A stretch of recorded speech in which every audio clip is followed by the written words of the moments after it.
Welcome to the Winds of Chaos, the Dungeons & Dragons campaign where you can influence the course of the game. You can harness the Winds of Chaos, this nefarious force of change sweeping across the lands of Gondara, by donating bits during the stream to help or hinder our heroes. For 300 bits, our heroes may find a useful, mundane, non-magical item. For 400 or 500 bits, you can buff the monsters that our heroes are facing with a minor or major mutation, respectively. Special thanks to our community's very own Bow the Distance for creating the random monster mutation table that we roll on for these redeems. For 600 bits, you can compel a player character's flaw. 700 bits grants inspiration to one player character. That's a reroll of a d20 during a clutch moment. And for 800 bits, you can make Flutter die roll on the Wild Magic Surge table, our community's favorite. Flutter's character, Kiona, is a wild magic sorcerer. That means that she doesn't have full control over her arcane powers, and every now and then, well, you'll just have to wait and see what happens. Finally, subscribers to the Dungeon Masters channel, that's Twitch TV/GhostPepper, can harness the Winds of Chaos to blow a custom NPC or magic item of appropriate level into the party's path. Please DM me on Discord for more info. Oh, one last thing. If you're a regular supporter of this campaign and you know, redeeming or subscribing or things like that are things that you do fairly regularly, please consider subscribing to our monthly coffee plan. We use the proceeds from that to go directly towards funding improvements to the game, music, artwork, subscriptions to different services that make our game that much better. Any monthly supporters get a free Major Monster Mutation, Wild Magic Surge, custom NPC, or magic item once per month. We really appreciate all of our coffee subscribers, all of our bits redeemers, and every single one of you who watches the game. Please enjoy the show.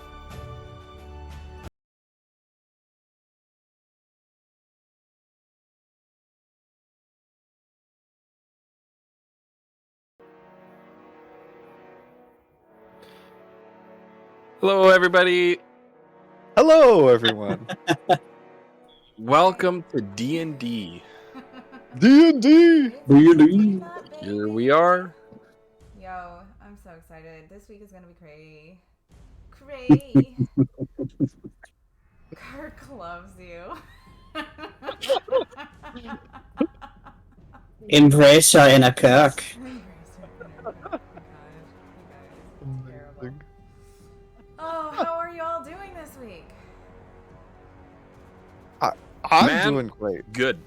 Yeah. Good. Fantastic. I had been having some Yeah. really crummy sleep last week, but I don't know. It seems things are looking up. Yeah. It's been good. Also, Vinyl and we've been watching Arcane. Now, I watched it maybe a month ago, and it's just on Netflix. It was Riot Games League of Legends thing. And man, I really can't recommend it enough. It is, to my unending shock, excellent. Really? Like Okay. it's certainly the best animated show I've ever seen, but I think it's probably one of the best shows I've ever seen, just period. That's pretty high praise. I've been struggling with that. I've seen like some of it. Oh yeah? Yeah. I personally am not a huge fan of the like main character, so I just like Which one's the main character? the blue-haired one. I assume. Oh. Right. Wait, are we talking about the same show? Well, there is Probably, League of yeah. Legends one, right? yeah, there is okay. certainly League a of main Legends one. character who has I guess there's not blue hair. one main character, but like I feel like there's like one character who's like they're kind of like pointing like this is the main person. Ah, Sort of. interesting. I've not seen the whole thing. Right. I don't In typical me fashion. Well, I definitely recommend you finish it. I'd be curious to know your thoughts. That's interesting to me. See, this is why I love talking about shows like this with people, because like I never got that impression. Like, to me it was an ensemble, but like Right, that's I fair. think you're right. There are a lot of things that sort of set up her backstory in particular. So yeah, I Right. mean, That sounds oh my interesting. geckers. I haven't watched an anime in like Yeah. 20 years. Sorry, Vinyl just got here. Vinyl. Final. Really cute. Looks amazing. She's got her haircut. We are talking about Ooh. Arcane, which is the League of Legends animated series. Yeah. Oh yeah. Okay. Now I didn't know the name of it. It's got that like Borderlands art style. Right. I Yeah, watched a handful of yeah. their like little short things that they do to promote their characters. Mhm. So, but I have no knowledge of it other than that. Yeah. Oh yeah, Megan, to be completely clear, Riot Games is garbage. Like, the company is absolute trash. But as we've discussed before in reference to Disney, like, just because a company and corporation is garbage doesn't mean that they can't create great art. Right. I There's was no ethical very consumption under impressed. capitalism. Yeah, exactly. Hey, Typhoonsy! Happy Tuesday. Hi. Yeah. Oh, look at you. Oh, You Okay. do Look at the have a hair. haircut. No, it was too fast. The new hair. Oh my goodness. Yeah, happy Tuesday.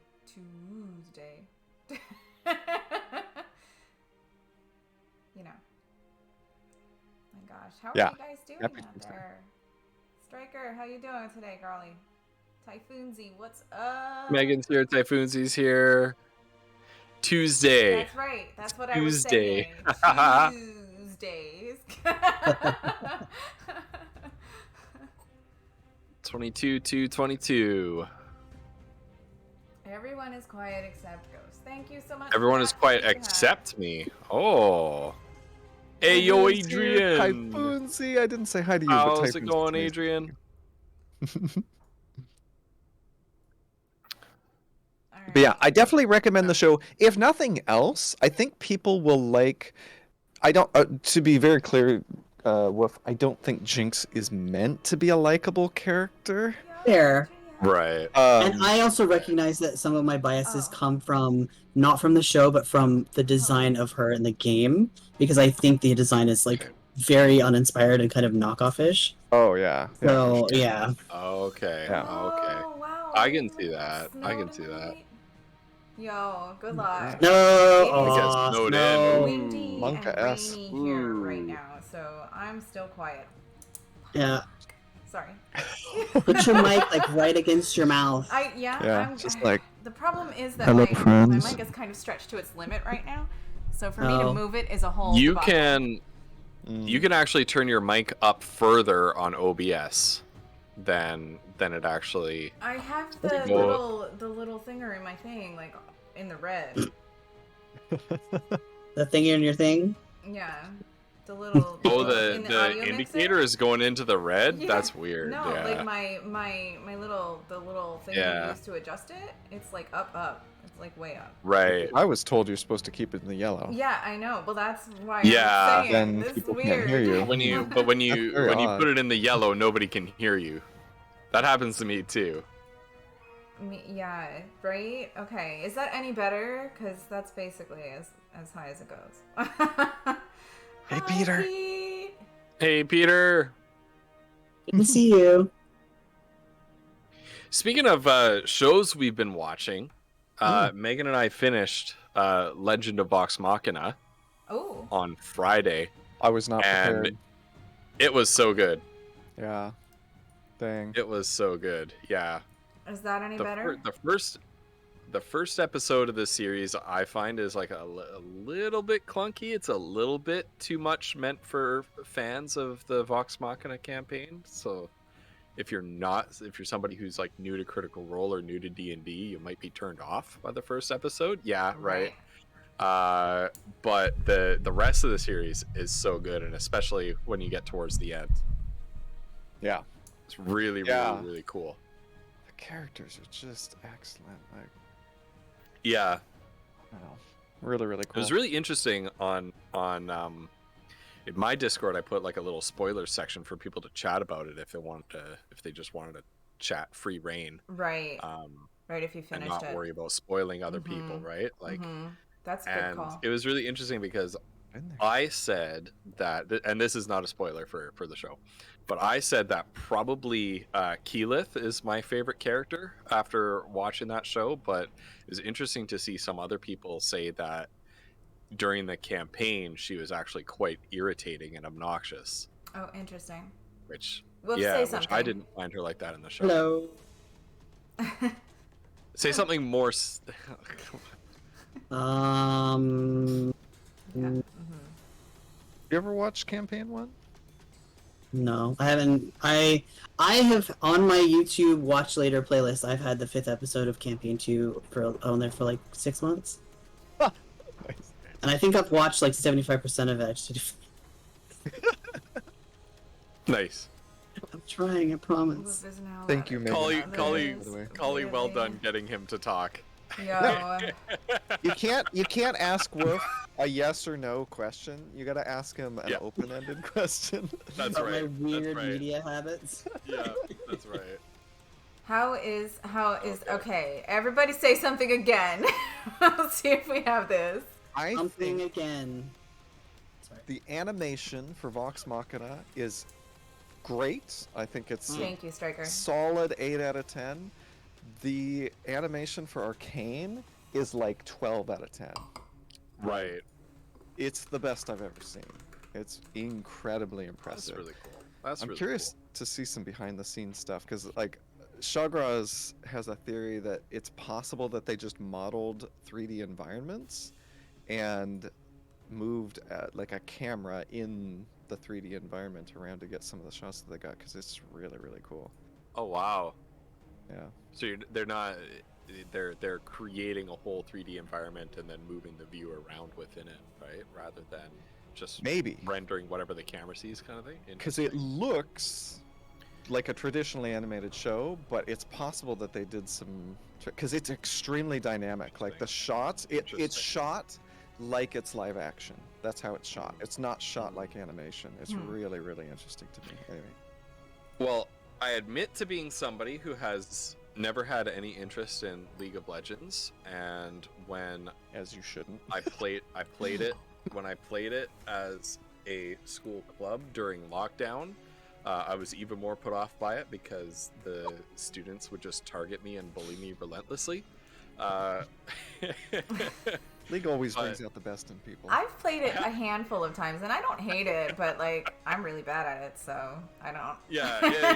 Like... Yeah, they found out I was really bad at it too. And Right. They're like, quick, let's farm Mr. Pepper for levels. Doesn't sound like teenagers, you know? Well. Yeah, it doesn't sound like teenagers. I know. I know. As a Scottish person, you only know like teenagers in the UK are all perfect angels. Absolutely.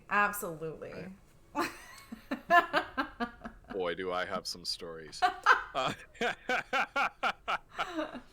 But that's not what we're here for. No. I have a question for all of you. And chat, if so this is a roleplay warm-up question. I'm going to ask a question about our team's characters.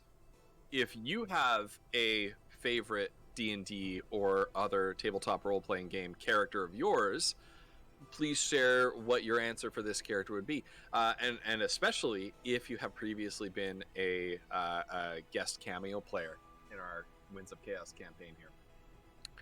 But your roleplay warm-up question of the week is, what is one thing your character has changed their mind about?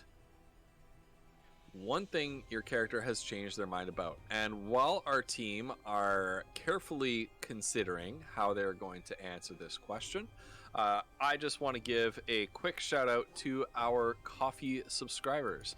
So we have that monthly membership at Coffee that you heard of in the intro video at the top of the stream. Basically, that is one way where if you are already somebody who contributes to these D&D streams, but you want to contribute in such a way where you're more directly kind of supporting the campaign, allowing us to, you know, some of the bells and whistles that come with this, like a Roll20 membership or Sirenscape. You can hear the Sirenscape music right now. They do cost a little bit of money, and one way where you can support the campaign and help us to develop the campaign further and develop sort of the production a little bit is through that monthly coffee subscription. So I just want to shout out the people who contribute to that. Bruce Campbell, Soup Shaw Graz, Bow the Distance, and Bard Owl. So thank you so much to our coffee subscribers for your support of our campaign. Please remember to use your monthly redeems that come with your coffee subscription, because we specifically made it so that if you're somebody who's hitting us with Wild Magic Surges or subscribing to the Ghost Pepper channel to create NPCs for the campaign or magic items for the campaign, we still want you to be able to do that with your coffee subscription. So you're not spending extra, but you are spending what you already spend in such a way as it promotes the campaign and supports what we're doing here. Getting more for less. Yeah, actually you are. If you hit us with a Wild Magic Surge, then you're getting basically $3 off your Wild Magic Surge. So yeah. Thank you, everybody. Mm-hmm. Oh my gosh, my dice. Oh, you need those dice. They're right here, really. Polly, did the nieces pre-roll your dice for you? They did, yeah. Both sets. Right they on. love rolling these Right dice. Yep, you're ready. All right, friends. So, what is one thing that your character has changed their mind about?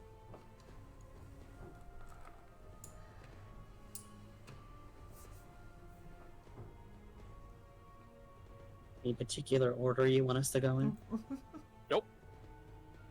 Okay, I'll do mantra since I usually go last. Mm-hmm. That it's not always the worst thing to be with other people. Sometimes. Mazva's heart grew one size that day. Yo, I stopped. I was gonna drink my wine while you were talking, and I just stopped because that was like, that blows my mind. Wow. All right. Imagine this group of people who fished your body face down out of a river are not so bad. As dorky as they did it. Pressure you into That was spinning the a town most. against That your was will. the most dirt thing too. That whole moment in time when we were fishing Mazra out of the river was. All it took to warm Mazra's heart was for them to save her life many times. Many times. Maz was just like, yeah, but what have you done for me lately?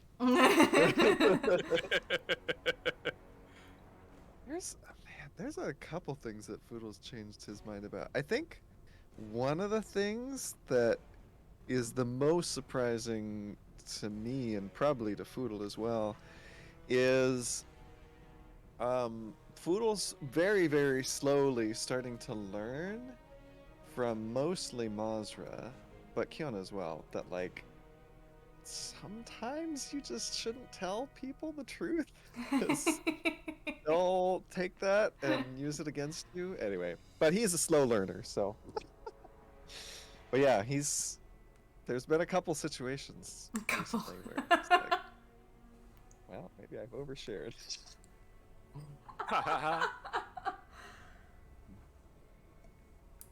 Corrupting him. I don't know. Kiona's changed her mind about a whole lot. Like her whole life was different before the magic, before the cataclysm thing.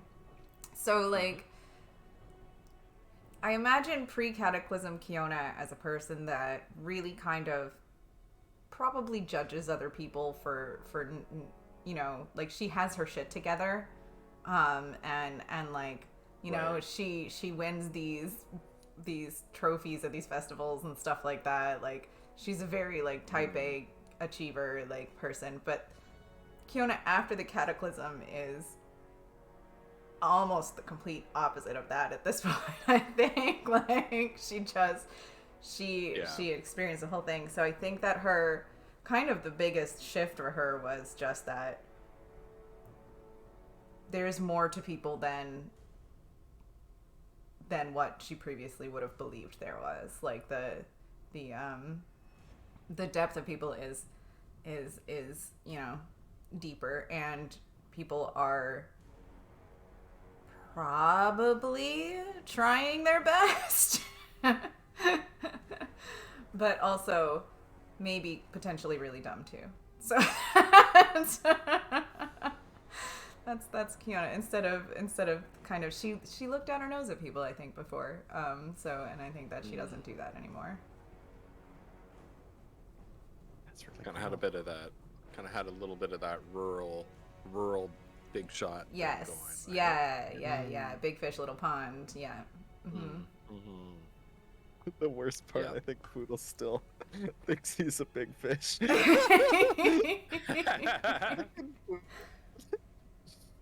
Yeah, big fish, little pond, and then a bunch of goblins threw a stick of dynamite in that pond. Right. Yeah. Yeah, really. Okay, well, let's get started. Let's do a little bit of a recap here. So, last time we met together, the party has arrived in the Lost Dunes, which was formerly the verdant forest kingdom of Amortica, laid waste into a magical sandy desert by the magic of the goblin army, these incredible forces that they bore at their command during the Goblin War, which also later on destroyed your home. You booked passage with your guide Iskander Blackford in tow. You booked passage across one of these strange types of sand, the aqua sand, which is a non-Newtonian fluid, kind of ooblecky sludge type sand that you boarded on top of a ship called a sand skimmer that took you across from Fenton's Crossing to Camp Resilient, which is a city built on stilts and wooden platforms and docks. It's kind of like a lake town right in the middle of the sands. There you decided that your next course of action was to move towards the Gardens of the Moon, the seat of one of the 3 counts who serve the Mad Mage Galthor in the desert. So Balian the Beautiful is housed at the Gardens of the Moon. That is his domain.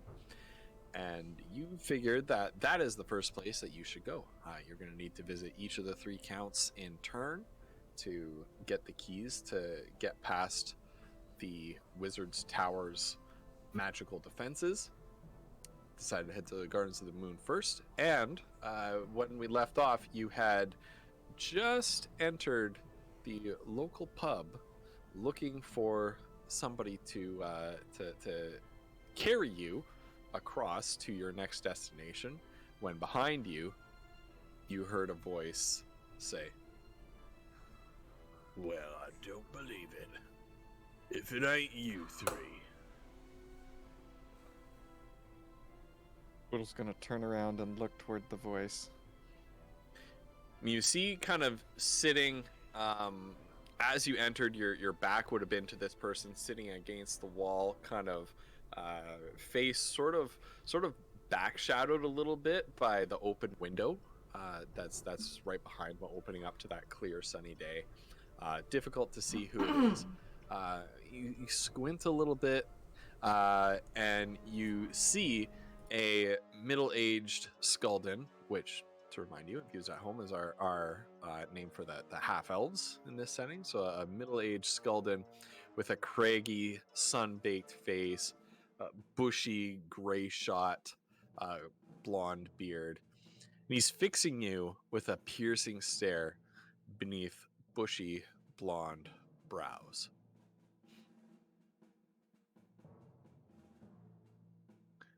I never thought I'd see you again." Hello. You seem to know us. Who are you? If you want, you can roll an intelligence to see if you remember this person. I think I'm gonna have to. Oh, I feel my like goodness. I have ideas. I do have ideas now that you did that. I'll admit I cheated a little bit with this guy. I got a 14. He's not somebody that you, the players, would remember. Ooh, 19. 19. Are you sure he's not the thief Well, if that you're backed muted. out the door? I rolled a natural 20, so that's 20. Natural 20. Nice. On like probably the crappiest need for a natural 20 the whole day. Oh, this is good. Monster's gonna step forward and say, "Aha!" It's you! Poodle, you have no idea. Kiona, you have some. I've seen this person before, but you don't know where. Can't quite place You him. can't place it. Yeah, was it in Duromon? No. Was it in Overton? No. Somebody in the refugee camp in Ilion? No, it wasn't that. Marza, you're kind of spinning through the same thought process until you recognize him from somewhere. You cross swords with this person in the past. This was one of Findlebeak's goons at the ruined tower. Let me kill all Never you caught people. this person. Well, Wait. Some of us is harder to kill than others, eh? I don't think we've been properly introduced. And he kind of kicks his feet off of where he has them resting on the table, and he stands up, dusts himself off a bit, and strides over to you, towering over you. He has inherited none of his elven ancestries like litheness or slimness. He is big and burly. Name's Will Wellington. Me mates called me Welly back in the day. I used to serve with Findelbeek's crew until your little surprise raid on the tower scared the boss and his first mate straight. Yeah, he's turned his life around. Is that what you're doing out here? In a manner of speaking, I suppose. Oh, good. You've learned that a life of crime doesn't pay. Oh, Foodle. He turns around and looks behind him at his mates who are sitting around, and they start laughing as well. Well, I would say more that we've learned that legitimate work pays too. There you go. Perfect. Do they look like they're sporting for a fight or just like friendly challenging us? Roll insight. Okay. Oh god. The worst roll.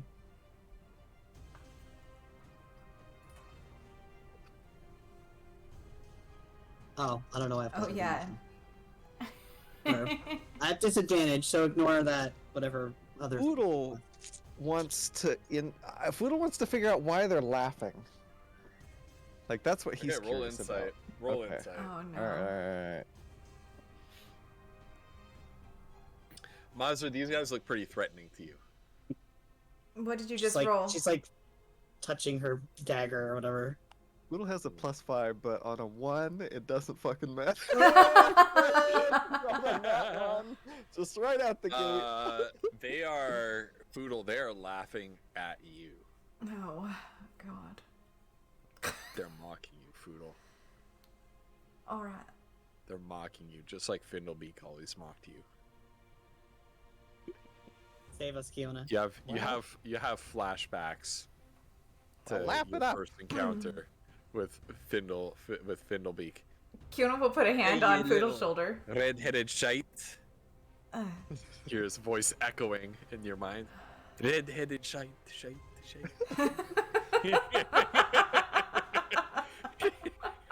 Please, somebody clip that.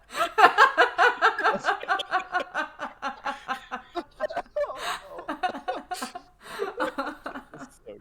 Oh my god. Foodle's like glaring at them. Well, laugh it up. I'm glad you turned your lives around. Yeah, well, as you say, we ain't on the water anymore. Now we're sailing across the desert. That's the big change right there.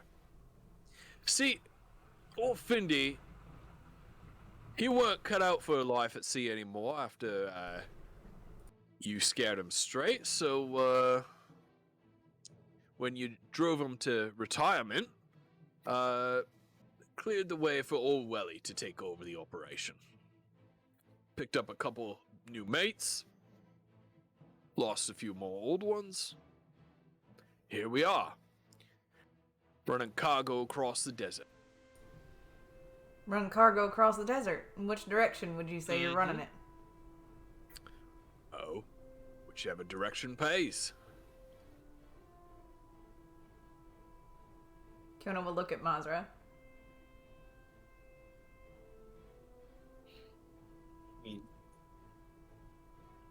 She looks like, okay, how well can Kiona read her?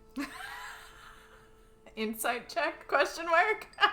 If you so here's the thing. Insight check between characters is if you're not trying to hide anything, they can read it for free. Okay. Yeah, don't need to make a check. She's If not. you are trying to hide something, it's insight versus deception. Right. She's not. She's not Okay. trying to hide. Okay. Madra looks like she fully expects that these people will try to throw them overboard. Oh the yeah. second they get a I think chance. Kiona does too. Like she knows, but they need passage, and the enemy, you know.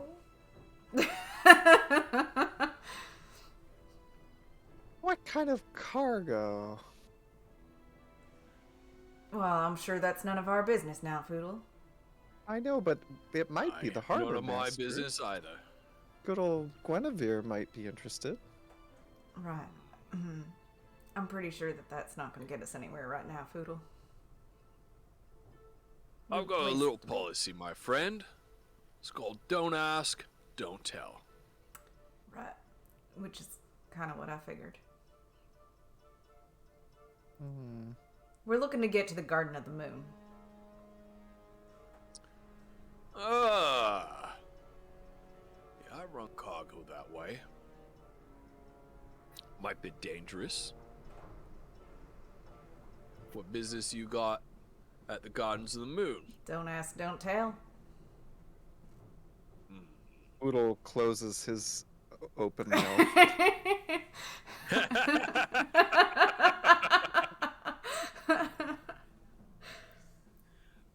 And Welly is looking at Kiona with sort of like a... I like this girl.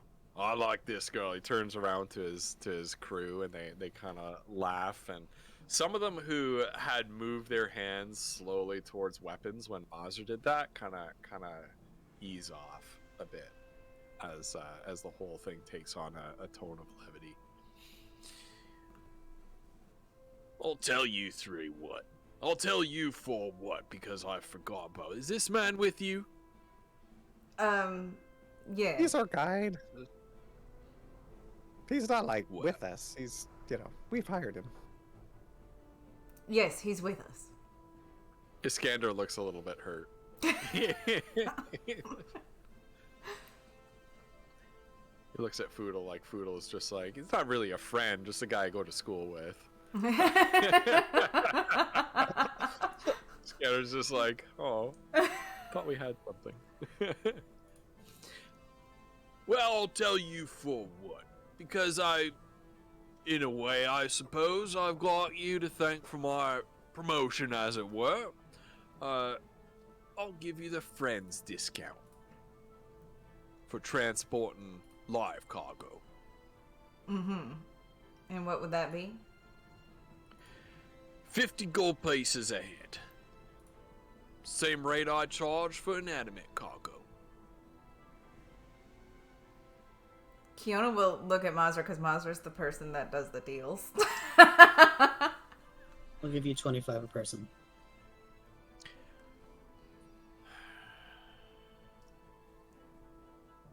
$45 a person. 30 a person. Roll persuasion. Okay. Maybe I should be doing it. Do you have persuasion? I do actually. Oh, good. Because it's not wisdom. Thank. Right, right. Not Nice. Shit. All right. 30 person, but you earn your keep aboard the ship. I don't think No that'll be a slacking problem. off. Right? Got it. Sure. I should have changed this soundscape a long time ago. Oh, right. Yeah, we I forgot about that. It's fine. It has been a little Is this- intense. Just this epic, intense music. Right, right. All right, 30 a person, and you earn your keep aboard my sand skimmer. It's a deal. All right. And he holds out a big, meaty hand. Mazra, since you did that thing, I guess you should do that. Don't worry, it's not COVID in D&D world.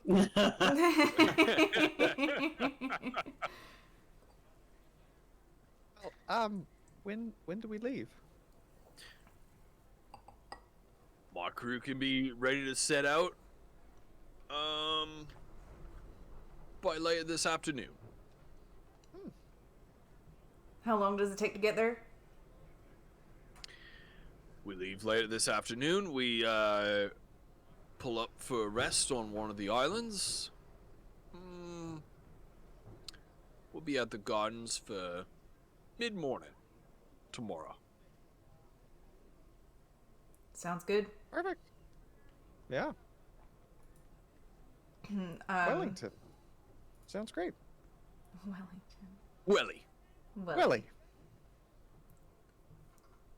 All right. I will, Kiona will reach into the bag, the group vault, to pay that. She will pay half now.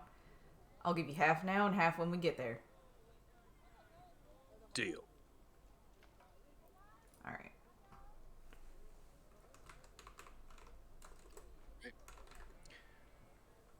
Meet us on the southern dock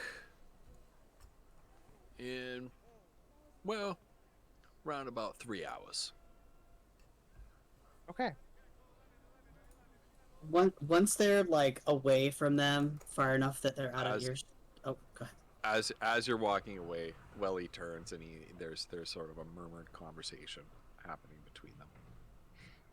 And I'd like everybody to roll perception.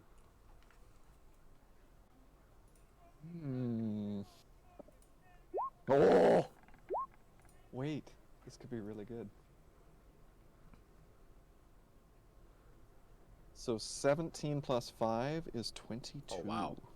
Oh wow. So you all hear it. Captain, shouldn't we that's a dangerous track, shouldn't we just take the money, throw them overboard, nobody'll know? And then Welly responds, I don't want any of you to mess with the likes of these. Not even the little gnome? No. Least of all the gnome. That little shite's a psychopath. Poodle's reputation precedes him, apparently. Oh, I love it. I love it so much. This is so hardcore. This is not Poodle's perception. Everybody thinks that we're crazy. Yeah. Rightly so. I mean, my yeah, Kiona shows up in a different form every 10 minutes. Foodle demands to eat people. Mazra's just bitchy all the time. Your raid on the ruined tower was the origin of actual cannibal Foodle. Right, Oh my right, gosh. right. Yes. So at the mention of the survivors are deeply Right. disturbed. So upon hearing this, Foodle starts to turn with an angry look on his face. And Kiona to go will back catch to him. the table. Do we do a check for that? And as Foodle turns, everybody just kind of goes like,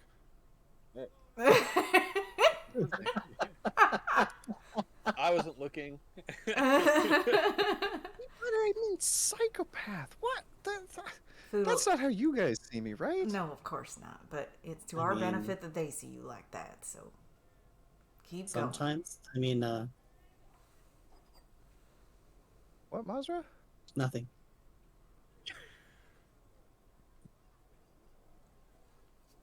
Look, you don't earn someone like Monster's respect without being a little psycho. Yeah, I guess. Right. I guess this could work to our advantage.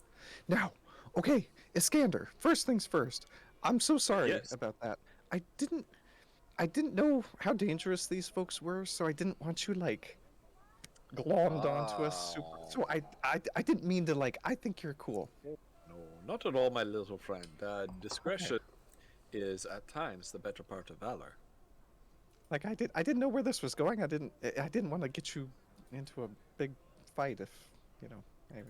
I would rather not. Not much of a fighter. Yeah.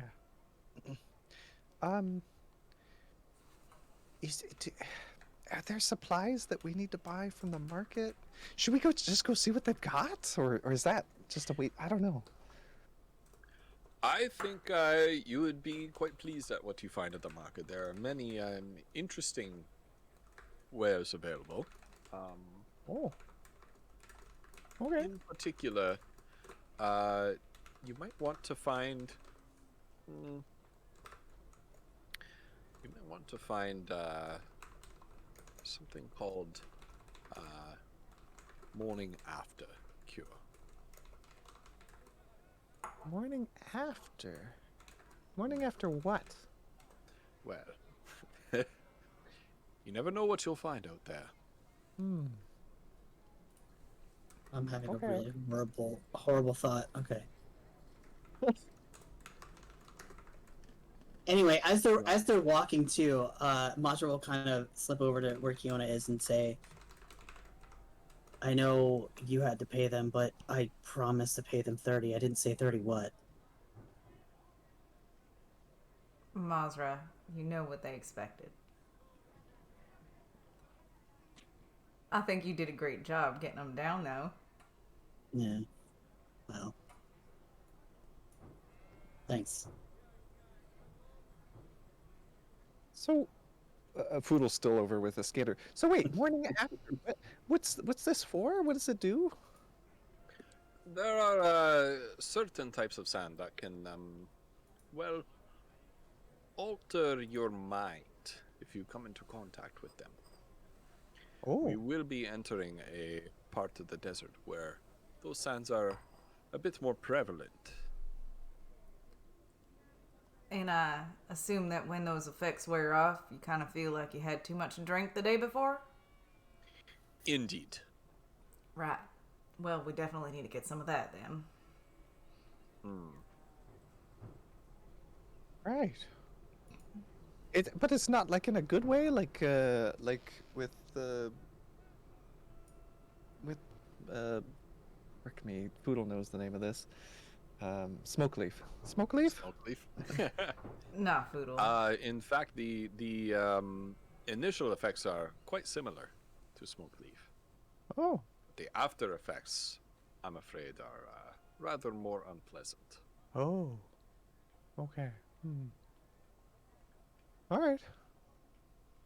Do you know anyone at the shops that we should see about it, or just we'll go see who's got what? There is always somebody that has a concoction brewed up.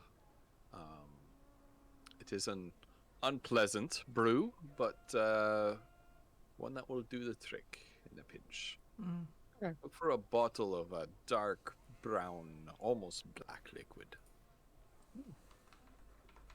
Okay.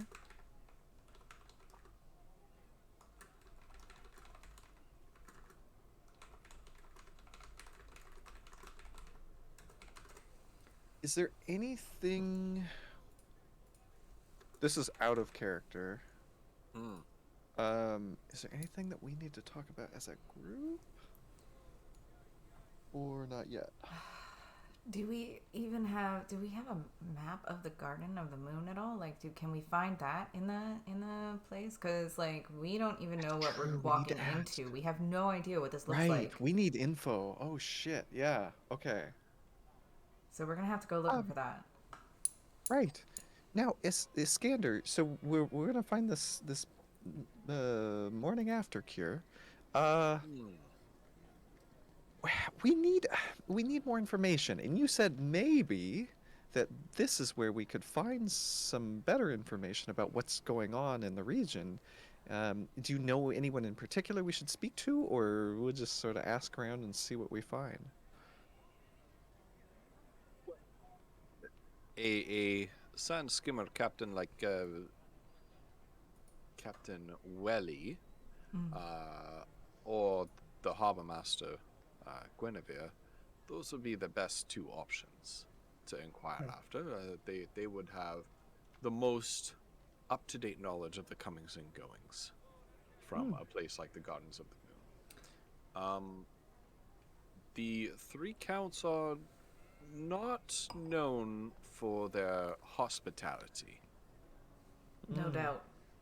They may have some mercantile dealings with the merchants of Camp Resilient and the Sand Skimmer captains that make the run to and from their domains. However, to my knowledge, I've never met anybody who has actually ventured beyond the very edge of their territory And come back. Do you know what kind of surveillance they've got? Oh, well, in the case of the Gardens of the Moon, well, it's quite preposterous tales if you ask me, but the gardens themselves are full of beautifully carved statues. Oh no. Some people say that their heads and eyes follow whoever passes by. Thanks, I hate it. Yes. If you believe in that sort of thing. Jeez. All right. Oh. Well, I guess we can ask Welly about what he knows about it when we get on the boat. I think we should still also ask Guinevere, Right. just to corroborate any information. Right. Why do you say her name like that? I found her to be a lovely woman. No reason. A little bit brusque, perhaps, but... Yeah, I thought she was great. No, I I kind of feel appreciate bad for her. blunt people. Well, so Iskander, you're sort of saying that we probably wouldn't be able to like get an audience with any of them. They don't hold court or to outsiders. Oh, goodness, no, not normally. Who knows, though? And why do you recommend Welly?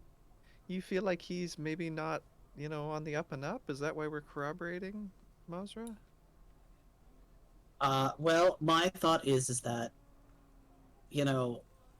maybe he won't throw us overboard, but once we're off his ship, he has no duty to tell us the truth. Wait, what? He said that they'd turn their lives around, that they're good people now. Food. My dear. At any rate, the only thing, Oh. that would happen if we ask both of them is that we get more information. Right? True. Just covering our bases. The Lost Dunes, my small friend, is a very, very harsh land. If I were you, I would suspect betrayal at every corner. I'm still finding bits of this accursed aqua sand in certain folds and crevices of my body that I would never think to find it after my most recent foray that ended in some unfortunateness. I understand. I don't like sand. It's coarse, rough, Yes. irritating. Yes, it is. Yes, it is. It gets everywhere. I've been wanting to do that since last. Mazra, take 5 psychic damage.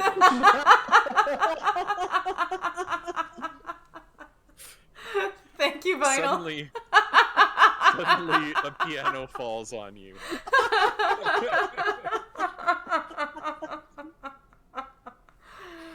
Oh god. The image of her Thank you, father reaching out for her flashes in front of. No. Her father's like, I'm so disappointed in you. So Foodle's been sort of thinking about what Iskander said for a little bit. He's gonna look at Iskander and say, Iskander, you're not gonna betray us, are you? Of course not. Would he tell us if he was going to, Foodle? A very Right. good point.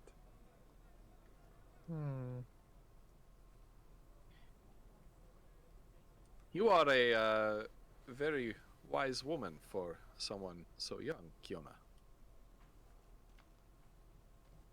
I've just learned that people are different than you think they are.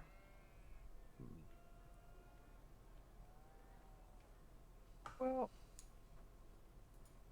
There is nothing I can say that will prove or convince you. right. I welcome guess- your suspicion, if it is necessary. But know Weren't you the that- one that said not trust anybody out here? I was the one who said that, yes.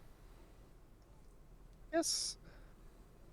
You know, you're a bit of a mystery to me.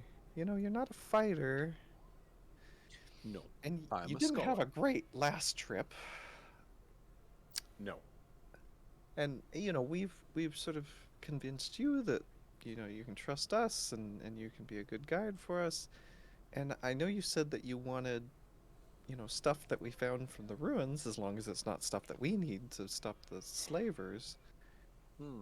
Is there something in particular you're searching for, or is... Illumination, my small friend. A greater understanding of the world around us and its history. Udo would like to see what he thinks of this statement. Okay. Please, wait, is that... No, it's not. It's not cocked, it's a 2. Kiona, Which is what in total? 7 total. 7 total. You cannot tell. Cannot tell. He looks entirely too smooth to you, which does not... It doesn't seem like he's lying to you. It doesn't necessarily seem like he's telling you the truth. But he is very comfortable talking to you in this way. And you get the inkling that may be a bit too comfortable, but you don't know if he's lying or not. Right. how long have you been out here? Oh, let's see. About a year. So you must know a lot about the region. Yes, a fair amount. I generally know where to stay away from. And generally the territory that we're moving into would include that category of spaces to stay away from. However, at the same time, those places are where we might be able to learn something new.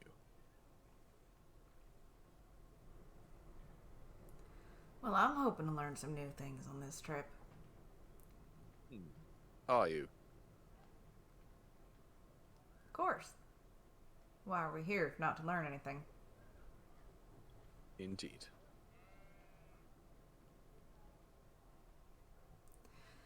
We should probably start getting our things together. I assume that we've been like eating and drinking throughout this conversation, like sat down at a table and ordered food and all of that stuff or whatever at this place. And if we're heading out this afternoon, then we need to get shopping and stuff. Right. Yeah, and we need to ask some people some of this stuff. Is it... I don't know. I can't get a read on this Welly guy. I don't know if I should be doing the talking. Let me handle Welly. Yeah? Okay. I'll talk to him while we're on the boat. Okay. All right. So, I guess go talk to Guinevere and then hit the shops? Yeah. Okay. Iskander, are there any other supplies other than that one potion? You completed my shopping list at Camp Intrepid, yes? Yes, I believe we did. Yeah. Then I think we should be well provisioned. Although there's no such thing, as I have learned, As being too prepared. too prepared. Indeed. Look at us, we're finishing each other's sentences already. Well, we'll get the supplies and talk to the Dogmaster. You're welcome to come along if you want to, but if you have other business here, you're welcome to attend to it as well. I have no other business here. I'm happy to tag along. All right, let's go. Okay. Okay. So And Fool with will this start standard heading to the info, Dockmaster. you head to the Dockmaster. Okay. Yes, Final.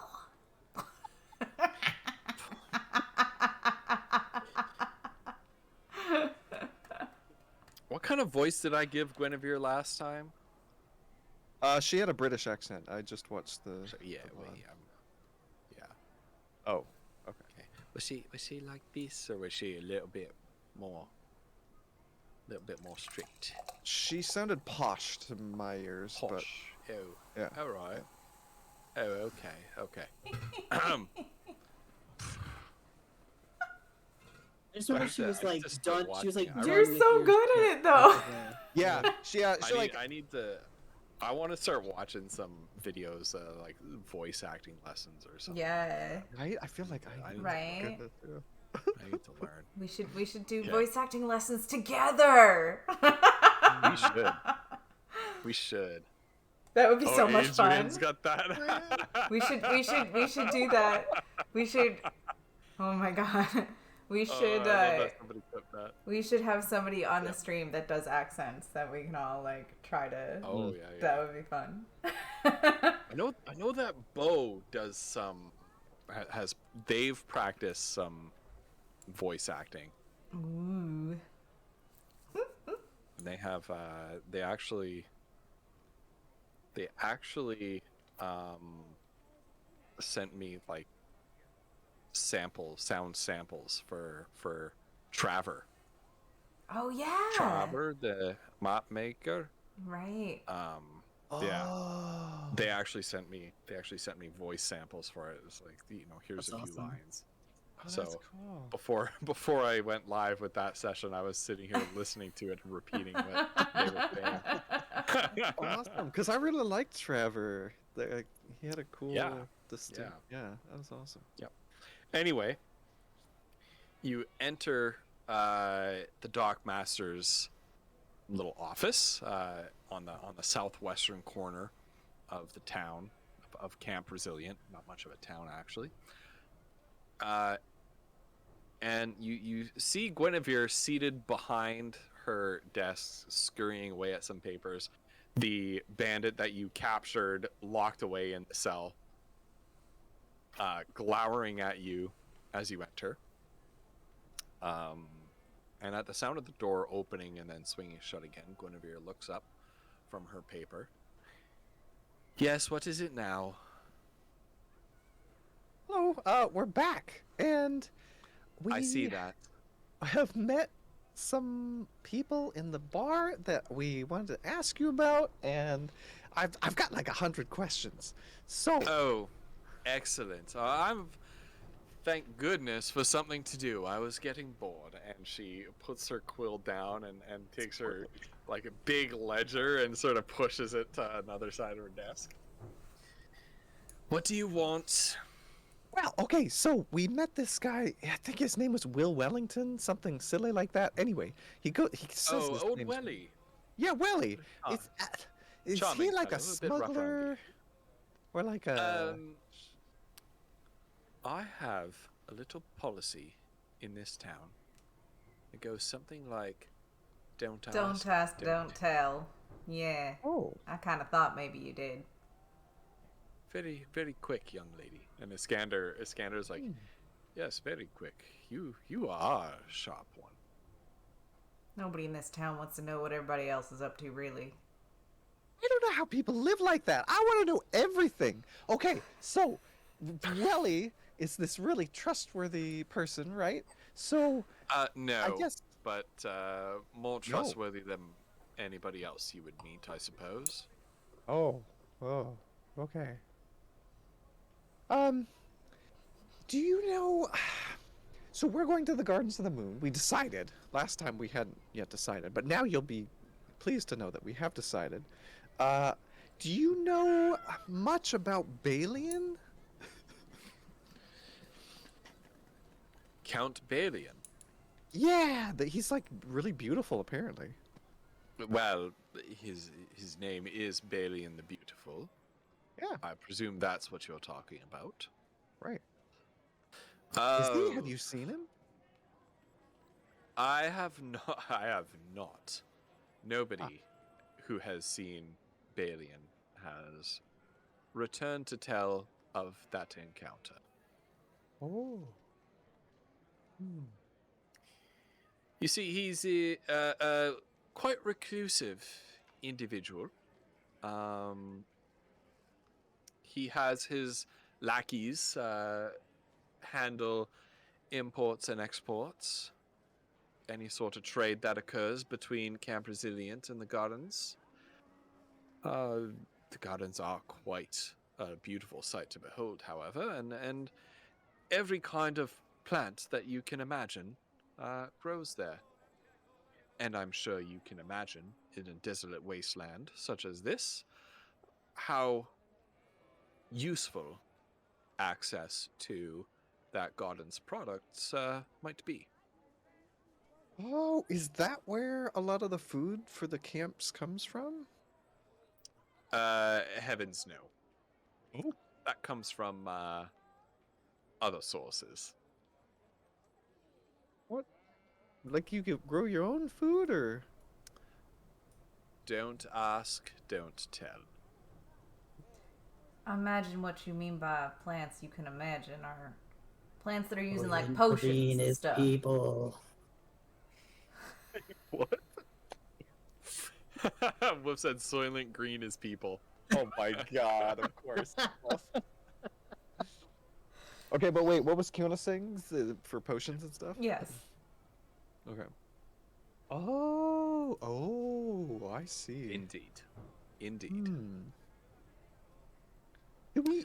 Potions, perfumes, alcohols, Do we all fetch a know? premium price. You know, there seems to be a running theme where like no one has ever returned. Do we know much No. about Balian? Like, you know, from before the fall and now? Like, have they changed much, or like? Well, only stories, I'm afraid. It was said that Balian was once a close retainer of the Queen, one of her most trusted knights. Other rumors might even have it that he was her lover. But Oh, of course, as the story of all three of the counts go, Balian supposedly betrayed her and threw his lot in with Galthor. As a reward, he was given what he most desired. oh, Beauty, it's in the name. oh. An ethereal, radiant beauty, the likes of which no one else may ever behold again. So nobody ever returns. So you think he's killing people because it's beautiful? Oh, I have no idea what he does. Right. Okay. I just know that occasionally there may be a smuggler or a pirate or an unscrupulous merchant and her eyes travel up to Iskander with a meaningful stare for a moment, or a treasure hunter who decides that they want to sneak past Balian's agents and get a closer look at what lies in the manor house at the center of the garden.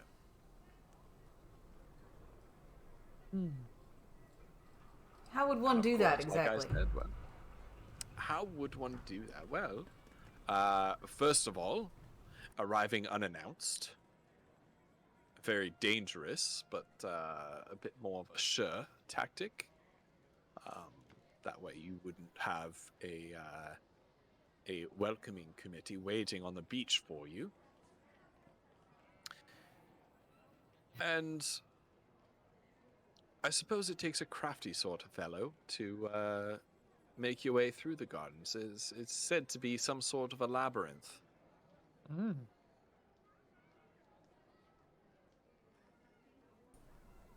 And we heard something about statues that follow you, that look like they're looking at you. Those are the stories. Hmm. Difficult to disentangle old sailors' myths and folklore from the truth. Mm-hmm. All right. I Especially with can't this- comment on whether that is the case or not. Hmm. All right. Do you have any advice for anybody going there? Don't would be my first bit of advice, but something tells me you won't follow it. No, we're going. I will say that I would be very cautious of these stone statues if I were you. Should they turn out to be a true threat. Perhaps there's some not to sort find of out. yes, perhaps there's some sort of magic at work. All right. Who knows? Perhaps the stone garden is littered with Balian's unannounced visitors. I was beginning to maybe suspect something like that. Yes, well, that's what the old stories say. People are never seen again. Gotta be somewhere, right? Indeed. You were saying that, Balian and his lackeys, they cultivate goods that they either trade or sell. Yes. Do they import anything? Or Yes. Yes. Well, Balian I- being a distinguished gentleman and aristocrat of old, certainly has some tastes that need to be satiated.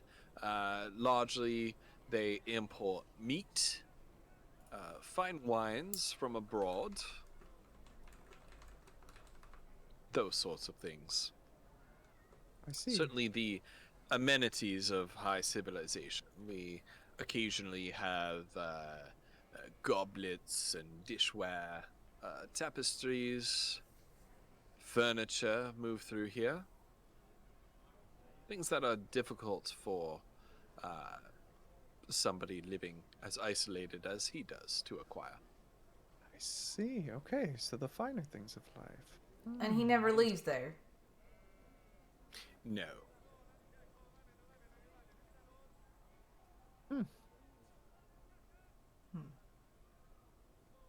I'm excited to see these gardens. Yes, they're, as I said, quite a sight to behold. I've seen them once myself. When we come Once back, was enough. do you want us to tell you everything that we learned? No. Ah, okay. There are some things out in the desert, my little friend, that if you three survive, you will come to understand sometimes it's better not knowing. This lady. Okay, alright. Well, Guinevere, it's always a pleasure.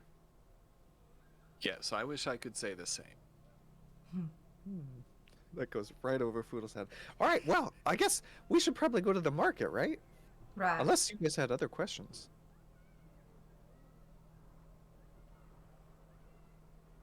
Nope. Mashra, Yes, anything? Anything for Guinevere here? She's got nothing. She was saying how bored she was. That's fine, Poodle. Okay, I think if anything, we can pop back in before we leave. true. Yes, Maybe we'll be back.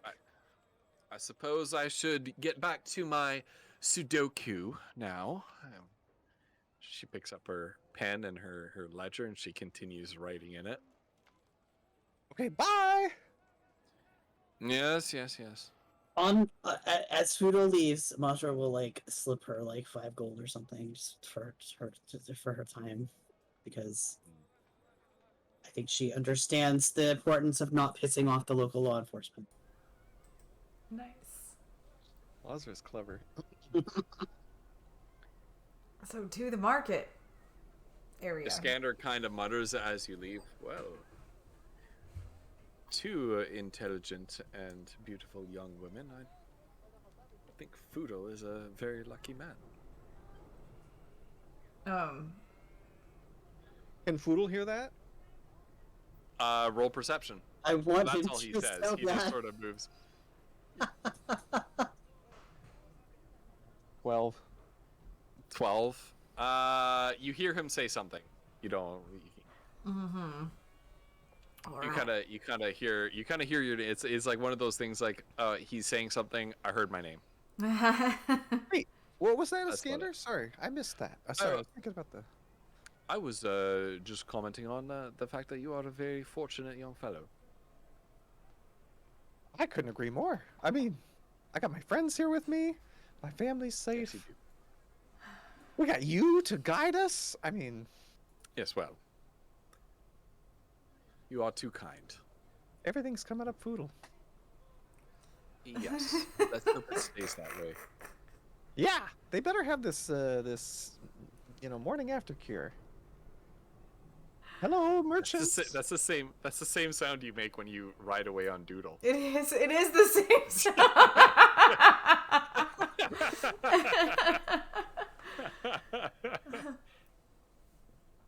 Oh my goodness.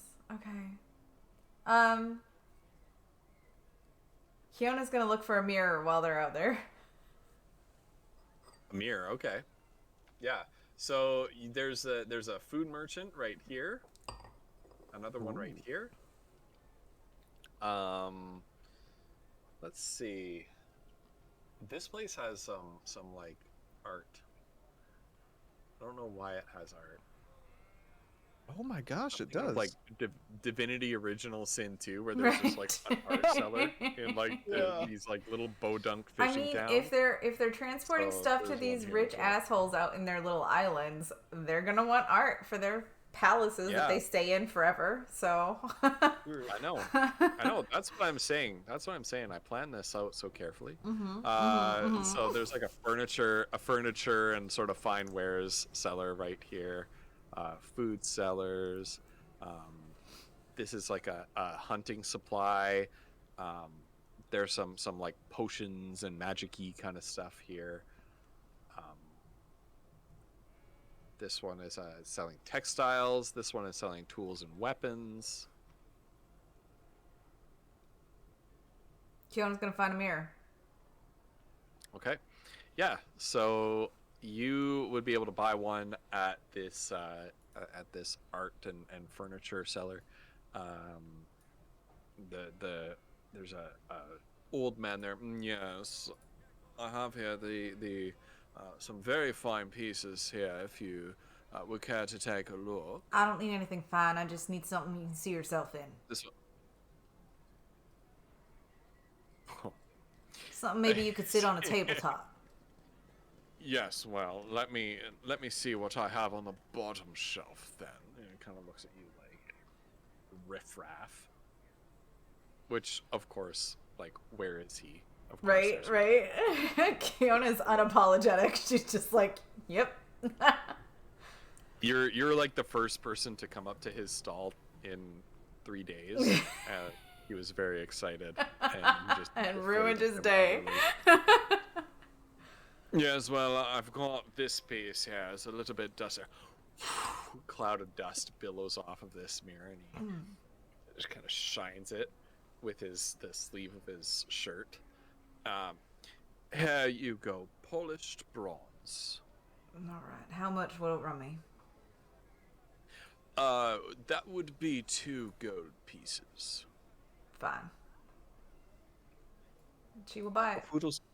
Foodle's gonna point at the top shelf there, and say, "How much for that beautiful silver goblet. Oh, that would be 5 gold pieces for that piece. 5 gold. I'll 5 give you gold pieces. 4, because it's probably been there a while, be honest.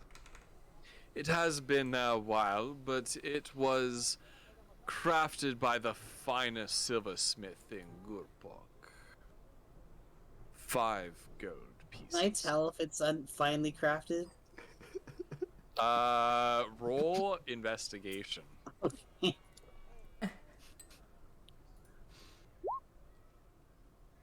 Oh, God. Nice. it is. Okay. It is finely crafted. So she'll loom as she does and just say, "It's a nice piece." Oh, well. All right then. Here's 5 gold. Yes. He kind of takes it and glowers at you. Like, how dare you even offer less than that? And puts it in his little strong box. Wait, but he gave me the goblet though, right? Yeah, yes. Okay. And here is your goblet. Small Thank you. monster. Perfect. Yes. I didn't catch your name. My name's Foodle. Do you happen to know if anybody here sells the morning after cure? I didn't give my name, and yes, old Terrence across the way there, and he points to this grocer's kind of stand. He develops some, he brews up a batch every morning. Thank you so much. It's been a pleasure. Quite a popular product. Ah. I wouldn't know. Now, I just like knowing people's names. What's your name before I go? I promise you, this is actually for a story reason later. I'm not just fucking with the DM. Boodle really wants this name. Arthur. Arthur. You are Arthur. You are a fantastic merchant, and you've been incredibly helpful. Thank you so much. Yes. Now, if there's nothing else, Yes, off to go see old Terrence. yes. Bye. Yes, farewell. And as you're walking away, he mutters, Arthur.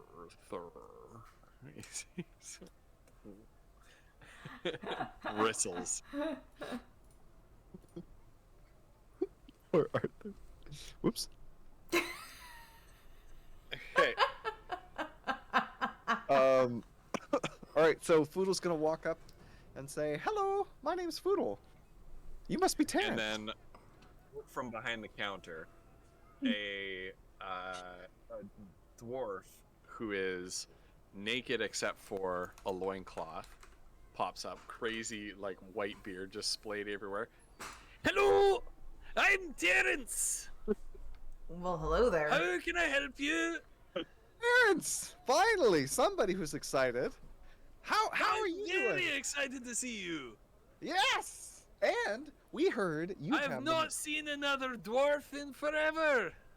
Oh! I've even so lost sorry. me accent, as you can hear.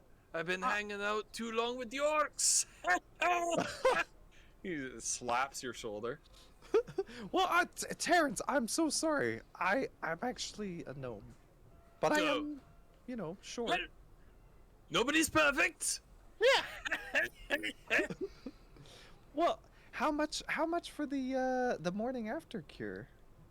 No, the morning after cure. Well, let me see here. I've got a fresh batch here this morning. Got a case of it right here. Oh, there's a jingle of bottles as he drops the box on the table. I sell them by the case. Oh. That'll run you, let's say, 10 gold for the box. 10 gold for the lot of it. How many's in a case? There are 8 bottles. feel like that's probably fair. How big are the bottles? Are they like this big or like? It's like Doesn't matter how big the bottles are. It's one Like dose in bottle. like a half. Yeah, it's like a half. Oh, that's fair. Okay. It's like a half. As long as one bottle is a dose, that's fine. Yeah. Well, yeah. A bottle is a Right. dose. Yeah. Okay. Now, Terrence, this won't be Yes. too much, or I guess Foodle would. This won't be too much for me, right? Well, no. Okay, so just chug the whole thing if I need it. Yes, chug the whole thing down. Perfect. It's an acquired taste, let me tell you. Oh no. Yes. Really, really bad? Well, it's made of some interesting ingredients. How many would you say an average person that's traveling about these places goes through in an average week? Oh, I would say a couple of journey. So we should probably buy more than one case.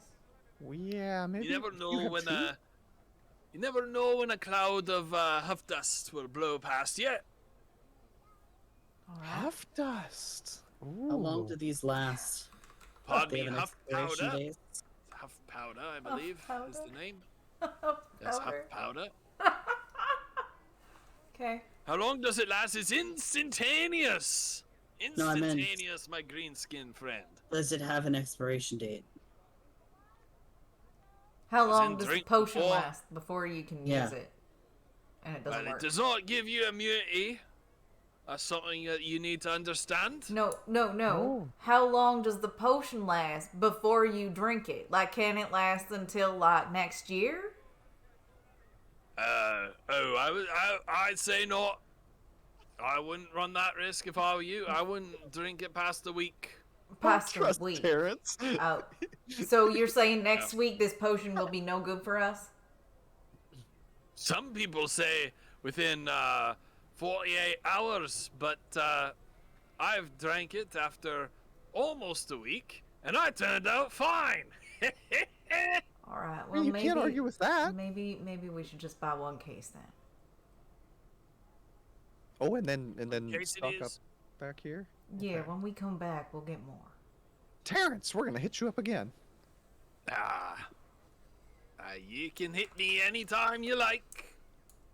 Oh. Don't catch me in a bad mood, or I'll hit you back, perhaps. Oh, okay. I love this guy.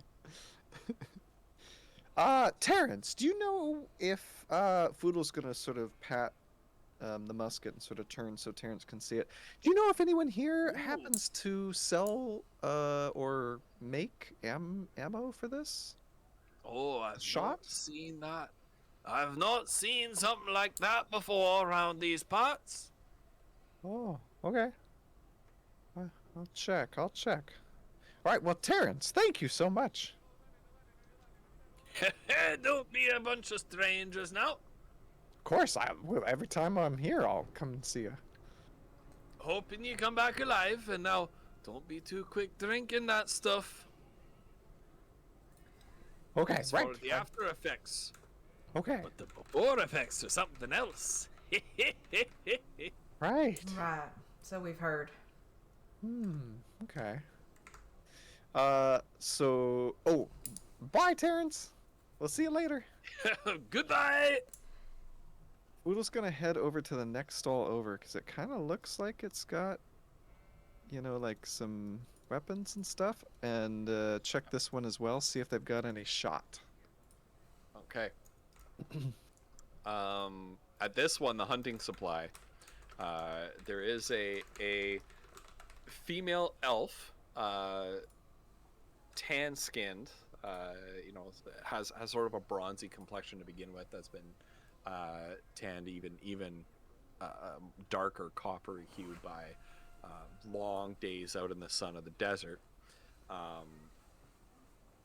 You might recognize this as sort of the look of what they call a wood elf. Oh.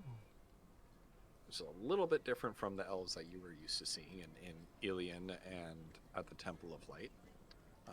Kind of a bit more reclusive people.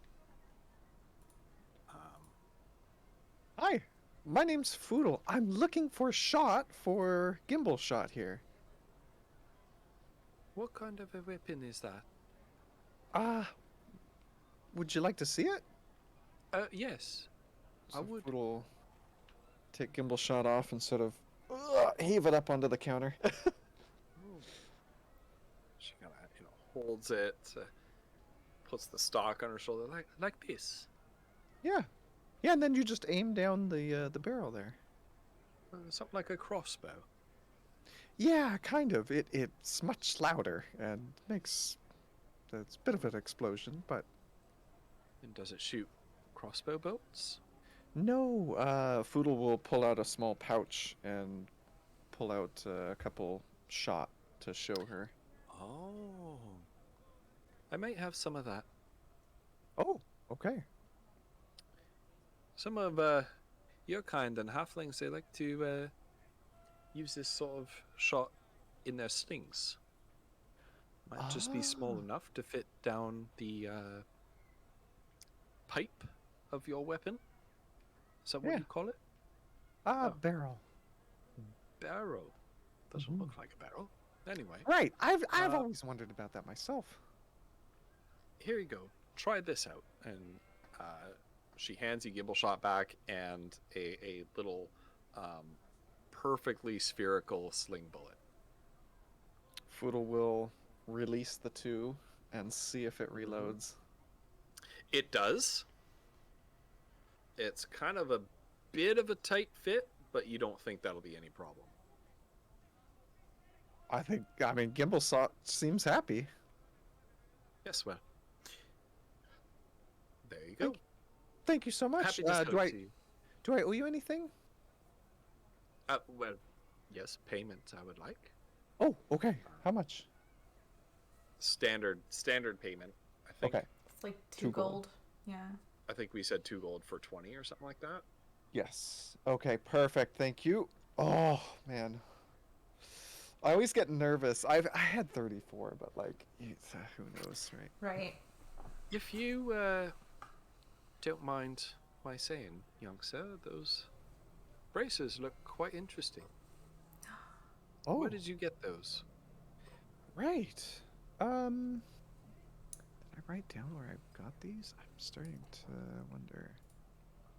Where did I get these? Hold on. Let me click on it.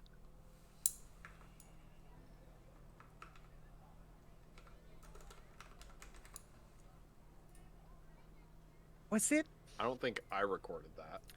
Was it from the? I want to say it might have been from the Hydra, but I don't know for sure. If only Bo were here, they'd know. I'm trying to think. If it wasn't from the Hydra, then it might have been later. I think it was the Hydra. We defeated a Hydra, and in its lair, we discovered these bracers, and they seem to fit perfectly, and they give me a strong connection to Aaron Selch and to the nature that I love. I thought I recognized a fellow adherent to the lady. Oh, you follow Aaron Selch as well. All of my people do. Oh, that's so beautiful. Wow. Well, do you ever find that I'm worried because she's the goddess of the forest that, you know, like, is she still here? Is she out here with us right now? Well, her connection to the land is weakened, but some days I still feel her presence. Oh. Wasn't this place some kind of lush forest before the sand came in? Oh, It was. It was. right. That must be why I can still feel her. Many of my people left after the disaster. Is this where you Why did they lived go? before? Yes. You were here when it happened. Yes. Most of my kind traveled eastward. I was out of the country on business, Oh. and that happened. Visiting our cousins in Luxor. Returned just in time to see the refugees leaving. Wow. Do you know anybody around here that would have been there? Oh, not who's still alive. All right. Did you know, because you were here, do you remember the betrayal? Like, do you remember the Queen of Amortica very well, or? No, they just said they weren't here. They were out on business when it happened. Wait. Oh, I know. Oh, but she lived in Amortica. Oh, I guess that's true. Well, I didn't know her personally, but Right. But maybe an impression of her, or? well, she certainly seemed to be a fairly just ruler towards my people.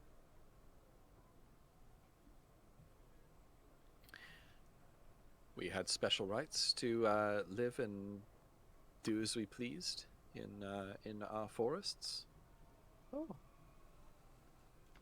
And I guess, I don't know why you necessarily would. Do you happen to know anything about Balian the Beautiful, this person that lives out at the Gardens of the Moon?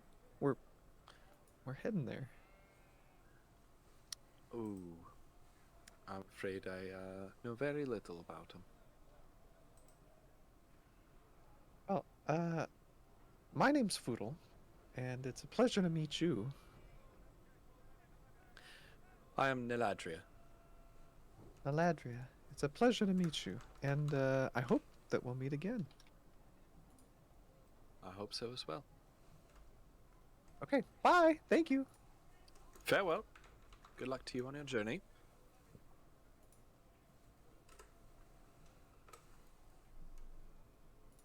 That's so cool. I think she's one of the first people we've met.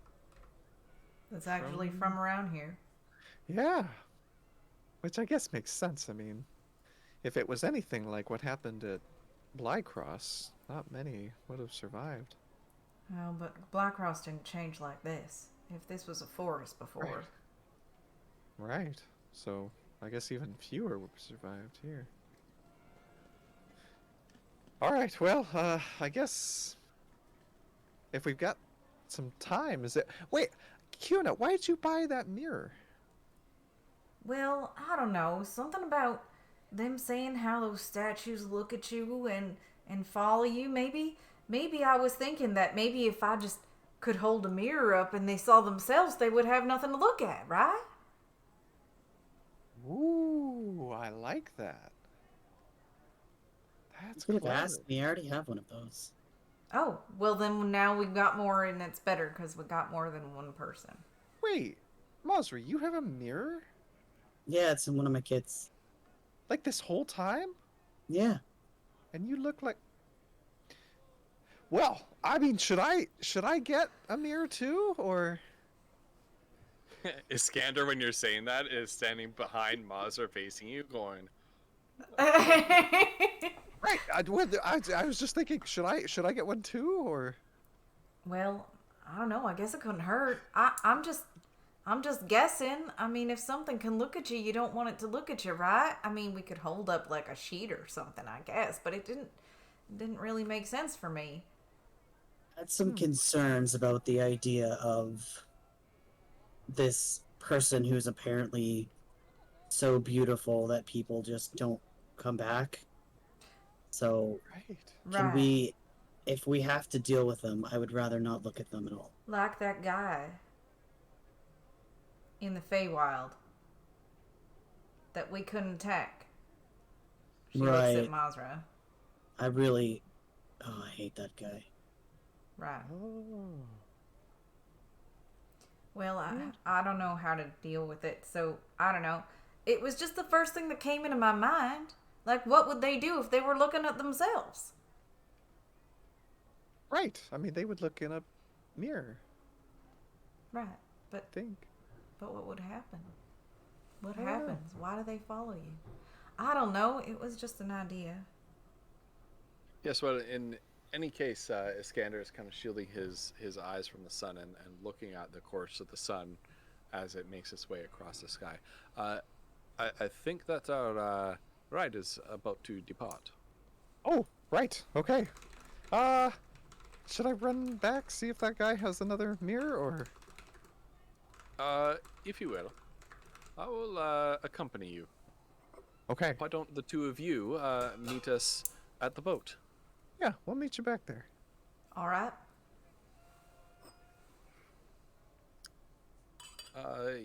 Young Mr. Shepin, when we part ways, Iskander kind of takes you aside. You don't talk to women very often, do you? I mean, kind of, but also no. Not really. If I may, your life flashed before my eyes back there. Oh no. When? What did I say? Well, how to put it delicately, Miss Mazra, yes, you don't want to say things like that to her. Oh, right. Yeah, okay. Thank you for stopping me.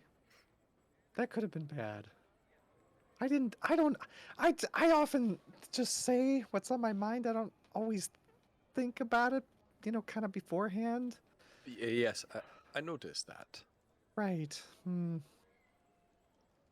Okay. Well, thank you. I will try to remember that. I merely counsel caution, my young friend. Right. Now, men too? let's find that mirror. Oh, I don't know. Are you interested in men? Yeah. Well, now, in my personal experience, no matter how loudly a woman or a man professes to be indifferent as to their appearance, deep down, everybody likes to be regarded favorably in the eyes of others. Okay, so not full honesty, but mostly. Honesty where honesty is kind. Silence where honesty is not. Ooh. Holy shit, this guy's amazing. Okay, I like that. I think maybe I can remember that. Oh, Arthur! We're back! We've returned! Oh, for God's sake. This goblet is gonna come in really handy, but I realized we need another one of those mirrors. Yes, well, here's... the next one is rather more fine than the last piece that I sold. This one would go for 3 gold pieces. I believe the other one I sold for 2. Yes, this one will go for 3 gold pieces. Now, hers was And sort of polished bronze.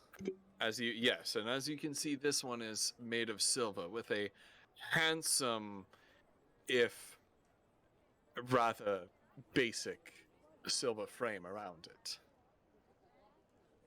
Arthur, I feel like you can do better. I want to impress this person. Oh. I need a mirror that's going to impress I see. someone. Well, if this is where we're going with this, I may have something in a much more ornate and delicate gold frame. Let me fetch that for you, and brings out a mirror that would be like this to you, Foodle, with this ornate golden frame all the way around it, brightly polished silver, like the other one, but even more clearly, and you can even see sort of the piece of spinach in between your teeth from breakfast, in there looking at yourself in the mirror. Nice. Now we're talking. Foodle blows some sand off of his pocket square. Now we're talking. Okay. Now how much is this gonna run me? Oh yes, Mr. Foodle, you're looking very dashing now. Thank you, Arthur. That was a scanner. Sorry. Oh, thank you, Iskander. Yes, well, that's what I'm talking about. You see, the trick. Oh, I like that. Although Now- I was being honest, you look very dapper. Thank you. Now, Arthur, how much would Yes. something like this run me? Something like this would cost you in the neighborhood of 15 gold pieces. Now, Arthur, this is clearly a beautiful piece, but how long have you been sitting on this? I mean, Didn't you try this negotiating tactic last time? I did, but I want to make sure that you're making the sale here. How about 12? I'll give you 12. 13. Sold. Poodle's gonna hand over 13 gold. Arthur, Yes, thank you. it's always a pleasure. Yes. Okay, all right. We'll see you in a couple weeks, or I don't know. We'll Best see of when luck we see you. now. Okay, bye. Farewell. Poodle like heads to the ship with this ridiculous mirror. And Iskander follows behind. He stays behind for a little bit, and he purchases like the very simple one for Oh, 3 nice. gold pieces. Nice. And stuffs that in Mazra! his satchel. Kiona, look at this. Poodle's gonna like hold it up. Behold! You just see this brilliant, the sun reflecting off of it, blinding you a little bit, Mazra. Yeah. Oh, sorry. What did you buy? I guess that ought to cover you. I got a mirror. It's really cool looking. Look at that. Can you hide behind it completely? Maybe. Foodle will like set it on the ground and like kind of scrunch up his body and duck behind it. Yeah, Can you see me? It's pretty close. It's pretty close. You can kind of see like little bits of them poking out from the sides, but only. I don't know. It's pretty good. I can still see you, but not like real good. It just looks like there's a really nice mirror if you don't pay attention, right? Right. You're either the smartest or the stupidest person I've ever met. Okay, Mazra, here's my plan. Oh, the reason I got this goblet and this really nice mirror is we know that Balian likes the finer things. Now, that might give us leverage if we can, convince them that we have say with old Arthur here, with Guinevere, right? We've got some names that we can toss around and talk about supply issues and that sort of thing, maybe? I appreciate your planning, Foodle, but I'm not sure this person's gonna want to talk to us, really, in terms of wanting to make deals. Well, they don't want to talk to us yet, but they don't know us, right? They don't know we're coming either. Yeah. So we got to decide: are we going in stealth, like I think it was Guinevere was saying, or are we going in flashy? Right? We're here to offer Balian, a promotion, right? We're gonna get even finer things coming his way. We're gonna make his life grander than he'd ever dreamed. Well, I think that maybe it requires us seeing where he lives to make that assumption, right? We don't know what he already has. Yeah, I mean, who knows if this will work? But come on. Even if it doesn't, look at this mirror. It's so cool. And look at this goblet. I can drink anything out of this. It looks amazing. Right. So worst case scenario, I got some really cool stuff. Yeah, we'll keep that one. Right. We'll think about that. Yeah. I think we should I think we should plan for stealth unless we learn some other information. And if not stealth, food will like shine the sun like everywhere. We've got a whole other plan, right? We got plans within plans. Oi! Put that mirror down. Oh, sorry. Food will like cover it with his winter cloak. God's above. It looks good though, right? Right. You trying to shine a beacon on our heads? No, but would You this never- come in handy? You never know what nefarious creatures circling overhead. Do you think it would come in handy against any of them? To confuse Welly them? is like, you certainly confuse me. See? Well, in any case, we're about to get underway. All right. Food will hold up his goblet. To safe journeys. Drink some water. Can you tell us where you want to? Welly just looks like he kind of walks away and starts barking orders to his crew. All right. Well, let's just stay out of their way for now. And if they have hold something for on. you to do, you just do it. Okay, that's what I was gonna say. Maybe I should check with him. You and don't see need what to volunteer yourself, Foodle. He'll tell you when he needs you to do something. Okay. Okay. All right. Right. And and pretty soon Welly does do so, and he directs you to hoist the mainsail and all this stuff. I don't know sailing terms. Never been on a sailboat. Doing something with the jib. Yeah, pull this rope, then stop pulling it, tie a knot, etc., etc. The sails unfurl, catch the wind, the ship slips its moors, and rises. The draft rises up, the skis become visible that skim across the sand, giving the ship its name, and starts hurtling off into the western afternoon sun, headed towards your next destination. Oodle's frantically waving at Terrence. I don't know if Terrence notices or waves back or what. Terrence is right at the edge of this dock over here, frantically waving back. Oh my god. Good luck! Hi, Terrence! Hope see to you see you soon. alive again soon! Yeah! Keep your insides on your inside! Ooh, good tip. When there's a moment, Iskander is back standing with Kiona and Mazra and says, "You two are the brains of the operation, aren't you?" well, I don't know about brains for me, but Mazra definitely is.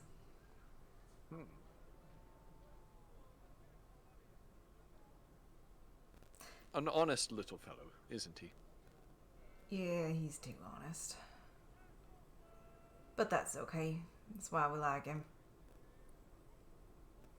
Some people are Perhaps, into that. if I may be so bold as to comment on a fellowship of which I am aware that I am not a part and will be departing shortly, perhaps you should think about nurturing that honesty rather than quashing it. There's precious little of that in the world. And that wasn't a short joke, by the way.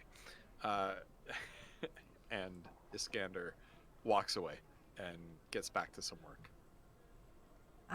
Once things seem to be moving smoothly, the ship is just sailing, not a lot of activity going on because things are kind of under their own, whatever. Kiona will seek out Welly. I didn't mean to do that. Never mind. You didn't see anything.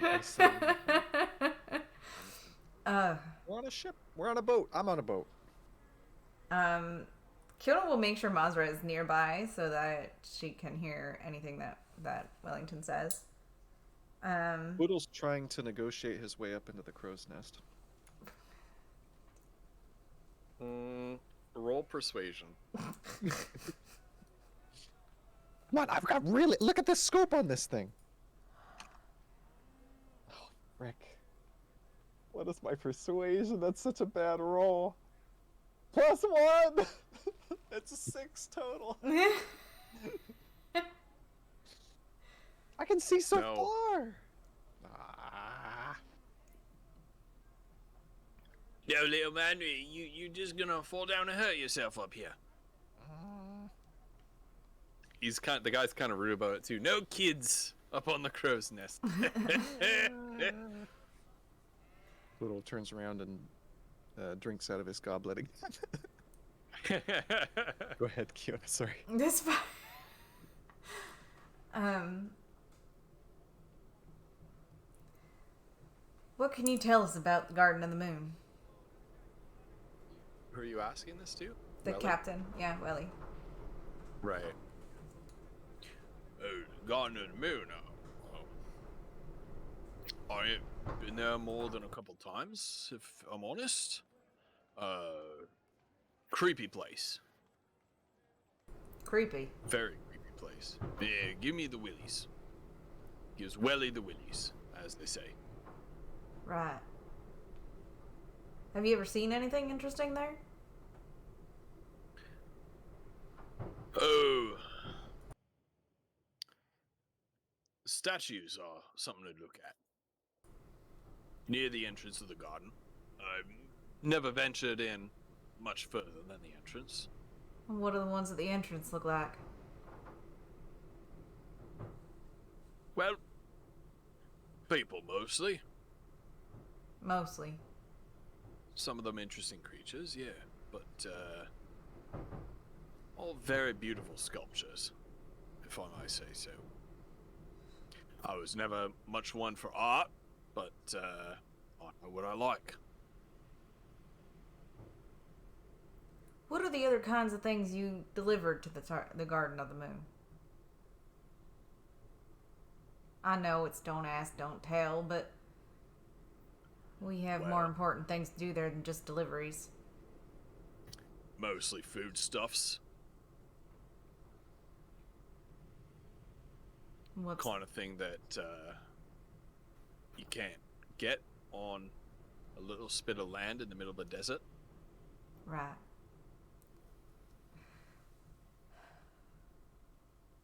Is there anything you could tell us that might help us get in to meet this beautiful person? Balian. I don't know nothing about meeting him.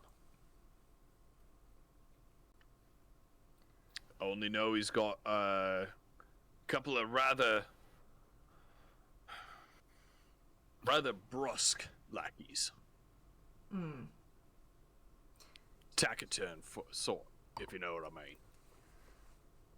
Right. Don't much like talking. Don't much like answering questions. Is there other places on this little spit of land that you could pull your ship up close to that we could maybe get off without being seen? What, close to the gardens? Nah.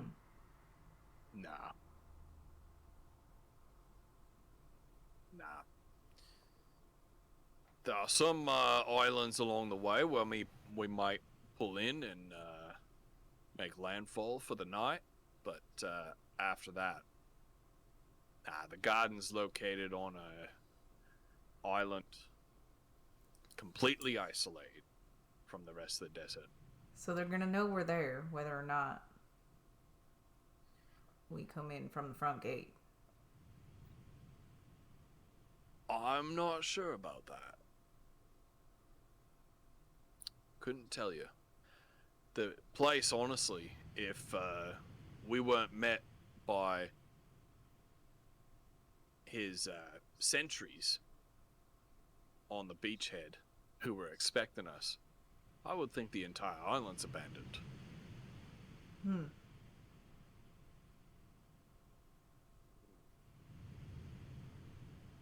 And you don't know anybody that's ever been in there and come back out?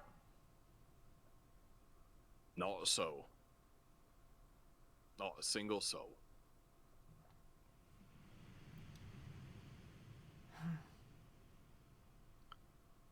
All the counts are reputed to be rather private individuals. Right. Well, I guess there's not a whole lot for it. Did you ever notice those statues acting any kind of funny in any kind of funny situations? What? Every time you look back at one, it looks like its head's followed you? Right. That was what we heard. Is that what it's like? That's the part that gives me the willies. But- Seen it myself once. Alright. Never seen him move. But no way else to explain what I saw, other than they moved when I weren't looking. Okay. She'll kind of look over at Mazra, who she assumes has been listening this whole time, and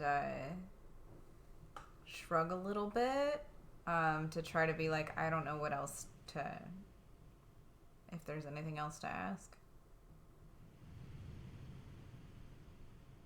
Alright, well... You said we'll be there. We're gonna be camping tonight?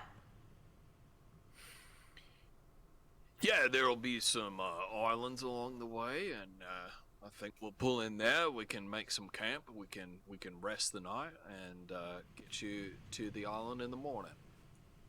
And at that, you hear a bell ring on the ship, and a couple of voices cry out, "Oh, excuse me for a moment." And Welly walks away from you, heads off to stand beside one of his crewmen who point out into the vast ocean-like expanse of the aqua sand. And Welly produces a telescopic spyglass from a pouch on his belt, extends it, and looks out onto the sea. I'm muted. Ghost. Foodle has a passive perception of 15. Does he notice them? I mean, he would have heard the bell. Does He would notice see, them yeah, he would see them doing that, yeah. Okay. Yeah. Foodle's gonna use. He's got 2 scopes, and I can't remember which one does what. Oh, right. Okay, so Foodle's gonna use his like longer range scope, that he got. Oh gosh, I can't remember. I need to note this stuff down. Anyway, he's gonna slide that into place on gimbal shot. It has 50 regular range to gimbal shot, and he's gonna look through the scope to see what he sees in the direction that they're looking.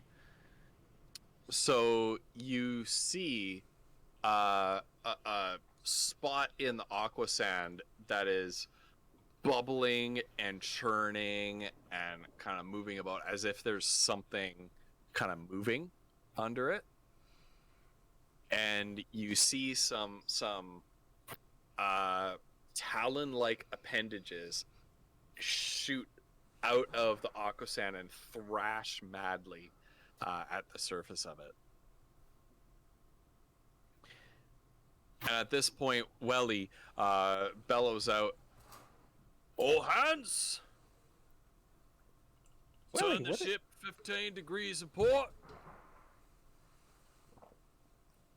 Welly, what is it? And so as the crew is running around shouting, calling out orders, calling out their confirmation of orders, tugging on ropes, the helmsman kind of the wheel starts spinning around, the whole ship kind of lurches to one side as it turns sharply.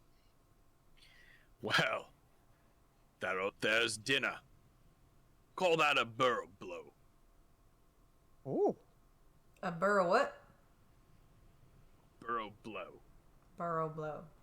What? You ever been on the sea, miss? Not a lot, no.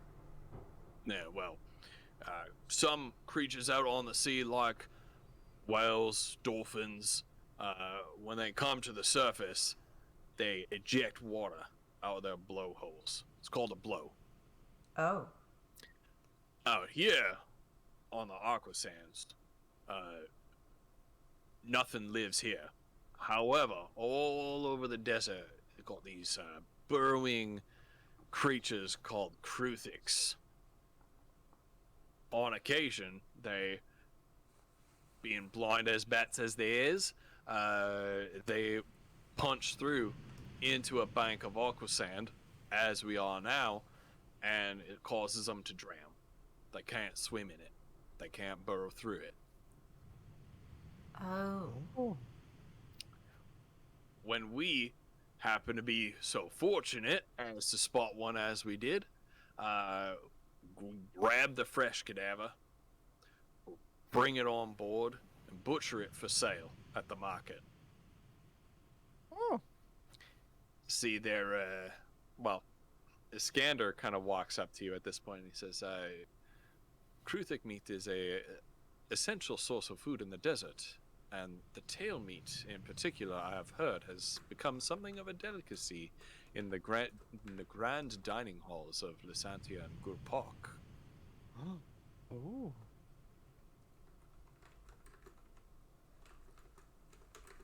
Right, and so the sand skimmer kind of comes up alongside this thrashing creature, and you're able to get a better look at it.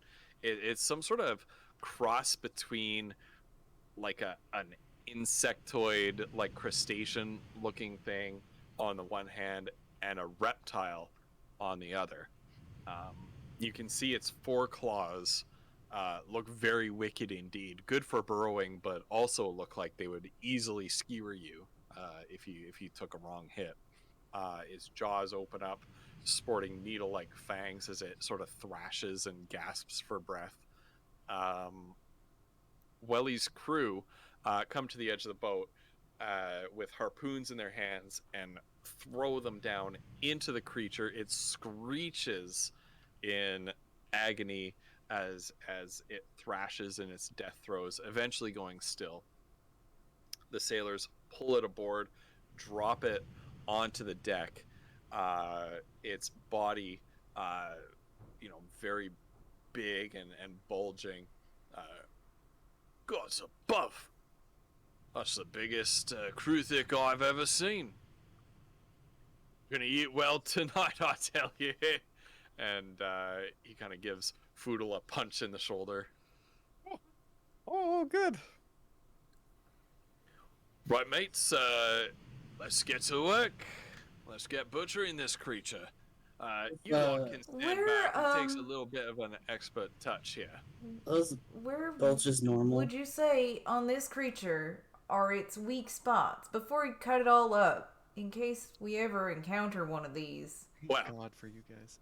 anyway, it's perfectly normal. Perfectly normal. Now, anywhere here, you see these tough armor plates here. And he points to the chitinous hide. And it sort of runs all the way down his body. Almost looks like plates of armor. You didn't want to aim for here. Nothing. Ordinary weapons can't pierce this. However, aim for the soft spot, like here. And he pokes sort of some of the soft underbelly underneath that chitinous exterior. There's your meat. And with that, one of the ship's cook comes up, kind of sharpening, sharpening a large hooked knife, drives the hook into the belly and slides the blade across, opening it up. As it does, a swarm of about a dozen smaller versions of this creature pour out of the belly, pounce onto the ship's cook, sink their needle-like jaws into his shoulder. Cook goes down with a scream. Other crew run away. Some of them get caught. They're starting to get eaten. I need everybody to roll initiative. What? I knew those bulges weren't normal. Oh no! Oh my god! I've No. seen too many Can horror I just movies. tell you, I've had a flashback. When I was a kid, I saw an opossum get run over by a car, and it was pregnant. And its babies all came out, and it was awful. I remember that story. And you just gave me like the most horrific, like, oh no. Like...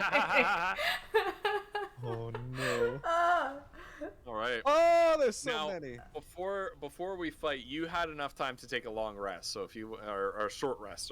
Oh, okay. Not a long rest. So if you need to roll any hit dice, I forgot to bring this up to you. Oh wait. Okay, since the last time. Well, this is me being very nice to you. So you. Right. Okay. Well, I'll do 2 of them then. All right.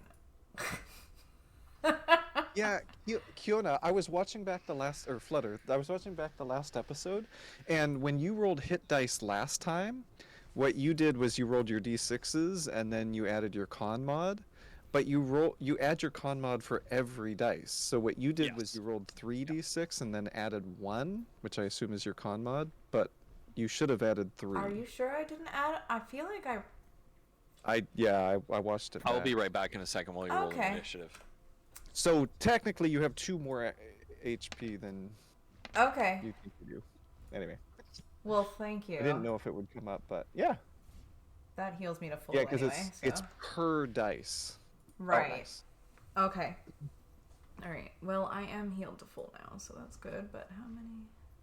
Oh, I have no level 2 spells. Wait, why'd you roll 2d6 plus 6? Because it was the wait. What's my mod? Sorry. So what is it? Then it's 6 plus 2. However 8, many dice 8. you roll. So plus 2, right? Yeah. So I'm 1 health under my current. Okay. Also, I'm going to do this. I'm going to. Please tell me I have sorcery points left. Yes, I do. Okay. I'm going to immediately convert some sorcery points to a level 2 spell slot because I don't have any of those right now.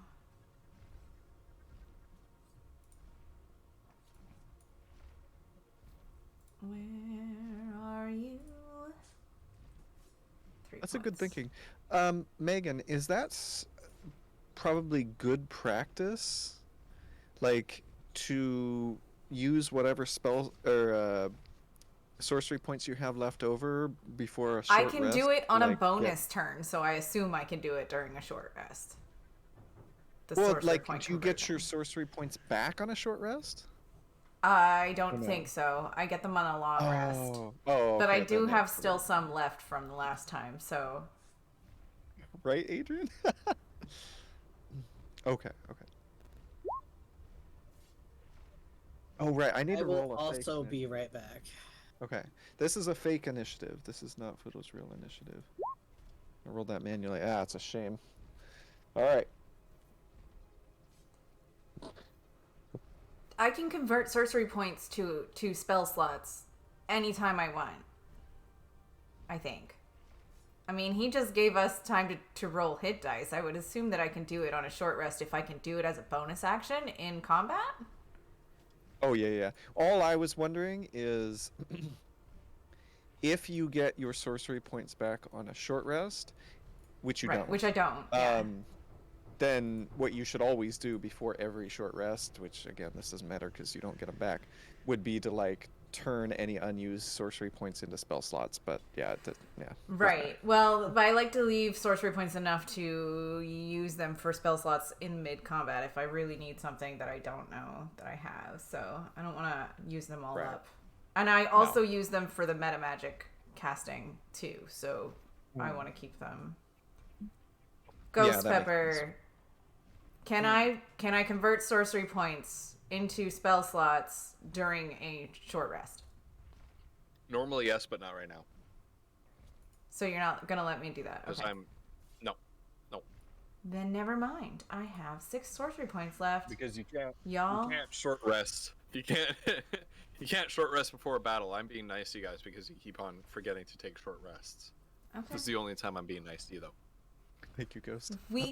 We keep forgetting to take short rests. Well, technically, just so chat knows, I know that we are 57 episodes in, but all of our players are new to D&D 5th edition. So, I mean, we took a short rest after the last ship-to-ship combat, but it is still the same day. So Foodle's not quite like I've used up some hit dice, but like Yeah, that dungeon draft is great, Adrian. yeah. Also, I don't know if it's It still is on so sale. yeah. So Dungeon Draft is so you're going to talk about the map pack. Yeah, I was just gonna mention Probably, that yeah. the COVID Yeah. map pack or whatever it was, lockdown map pack. Anyway. Yeah, something like that. You can if you want to post like the link on my Discord or your Discord or something like that. That might be something that would be useful to some of the dungeon masters out there. Okay, so Striker says that I have to spend a using- bonus action, Yeah. which means I have to be in battle to convert sorcery points. No, you don't. No, Okay. you don't. Because technically, anything that takes an action, a bonus action, things like that, you can do that stuff outside of combat too. Okay. Yeah. If you're doing it in combat, Right. which you are in combat now, basically, then you have to use your bonus actions. Right. It doesn't say that you can do it outside of combat, but it doesn't specify that you can do a lot of stuff outside of combat. Like you can cast spells outside of combat.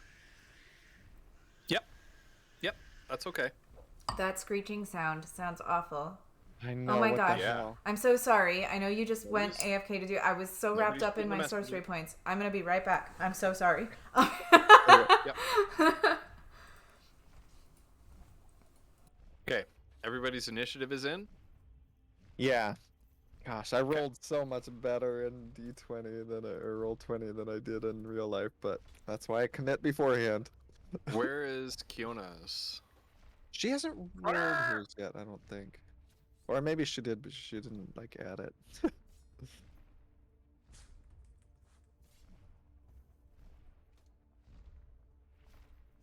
Whittle was so surprised. So Adrian, I use Dungeon Draft for making my maps. There are some. It comes with a lot of assets that are okay. The website 2-Minute Tabletop. I'll put it in the chat here.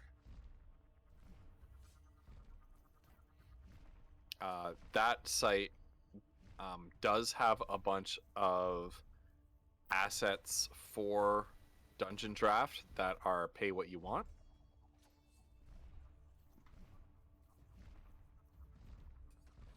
And I have posted in both Ghost's Discord and my Discord in the D&D channels, the heavily discounted map pack.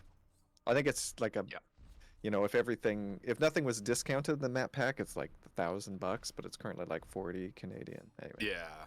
So. Yeah, it's pretty cheap. Yeah. All right, Welcome Flutter, back. can we get your initiative? Yeah, also you might be muted.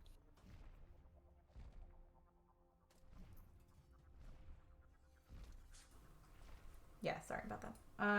Oh, you're okay. Initiative. Oh, not great. Nope. Not happening today, fellas. Okay. A lot of people rolled 6. Alright, what's up with that? I think Foodle's dexterity is higher than Kyota's, I'm sure. I have 19, yeah. Put Or Foodle Yeah. does. Yeah. Yeah. Let me just open these guys, these little cuties and their character sheet. I'm gonna show you. So before we start this, I'm gonna show you what these things look like. I'm gonna put God. a picture of one on the map, and let's embiggen this. Oh! Oh, great. That's right out of That's Kiona's what these nightmares. things- Cutting up? Fantastic. Yeah. Or that's the little ones. I think I saw those when I was looking for monsters for when we were For doing our the one DM shot, thing. yeah.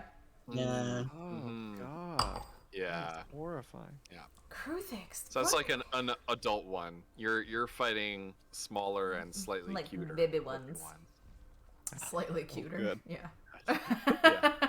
If that...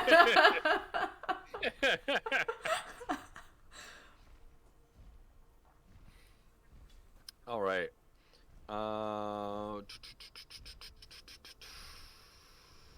Okay. This one. How much can they move? 30 feet. 5, 10, 15. Jumps over the railing. That railing 20. is probably 8 feet high.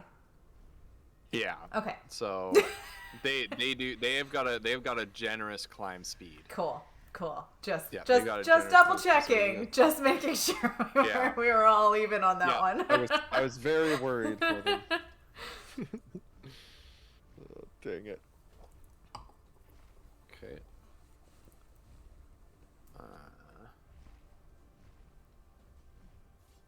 God, this is freaking horrible. So the rest of the crew just scattered below decks and left us to deal with these things? Yeah. Yeah, They're okay. not fighters. They're not fighters. Oh God. It's probably for the best, honestly. We don't want them dying. Oh. This one can actually come into range of Mazra, so jumps down off the railing. Mazra skitters towards you and leaps right at you with its needle-like fangs. And it is going to... Ooh. You go 22 to hit. Ouch. And for some reason... Hold on. Why is this not? Okay. So 22, I'm going to roll another attack, but it's not. It's just for the damage. Okay, so Mazda, you take 4 piercing damage. Ew.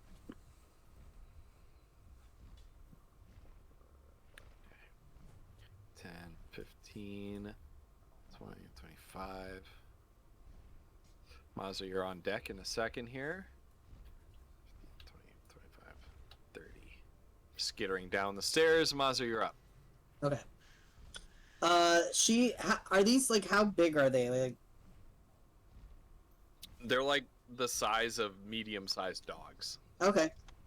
So she is going to pull out Nightingale, which is the first one that's at hand, and just try and, like, stab it. Okay.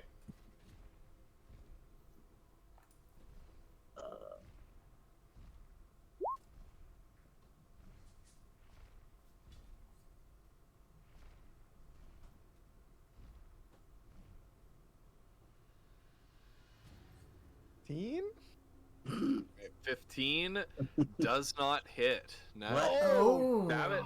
You're even newborn. Your knife glances off at the chitinous hide covering this thing's back. Oh, man. Okay.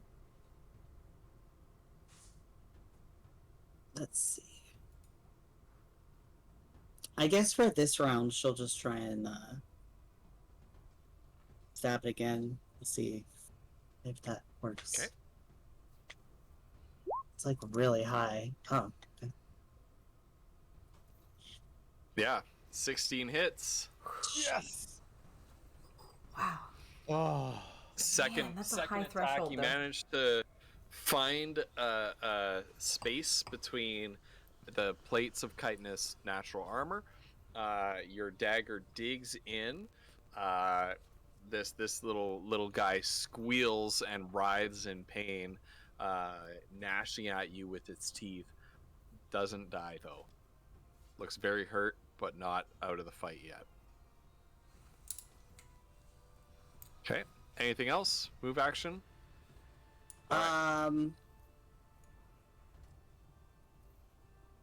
No. Okay. Kruthix get to move.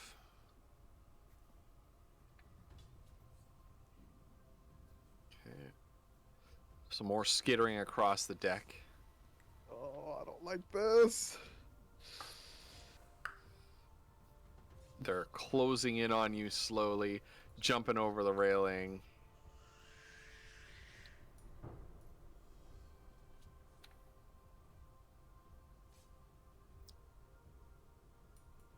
This one jumps over the railing as well. And Foodle, you are up. Kiona's on deck. Budo's gonna unsling gimbal shot. He's going to use his bonus action to use a spell slot. And he's going to say, "Bye, Aaron Souch, there's a lot of you." And he's going to cast Hunter's Mark on this one in front of Mazra. And then he's going to fire gimbal shot at this thing. And he's going to use a superiority dice because he's like, I gotta focus in on this shot. And he's gonna see if he can turn this into a hit. So he's gonna use a precision shot. Okay, that's, I think, barely enough. It's a 2. So I think that brings it to a 16. Okay. And which one? This one? No, the one right in front of Mazra. Okay, yeah. So if that hits, it'll also deal Hunter's Mark damage. Okay, yeah. Gimbal shot fires Mazra. You see the flash of gimbal shot's muzzle. The bullet penetrating its side and coming out the other side, and this writhing creature at the end of your knife that's fighting against you and trying to chomp at your arm as you're stabbing into it, suddenly goes limp and dies. Nice. Okay, Foodle, move action. Foodle's gonna move here. Oh wait, how do I? Wait, why is it not letting me move myself? I want to move towards Mazra. Can I do that? I don't know why. You did move one space to the right on my screen. Oh, did I? Yeah. Okay, not on my screen. Yeah. Perfect. And then Foodle's gonna let go of gimbal shot to have it reload. Okay. Kiona. That's his turn. Kiona is going to pull out her lasso. And she's going to cast Hypnotic Pattern. They have to do a wisdom saving throw. I will show you the box. Hold on, sorry. It will be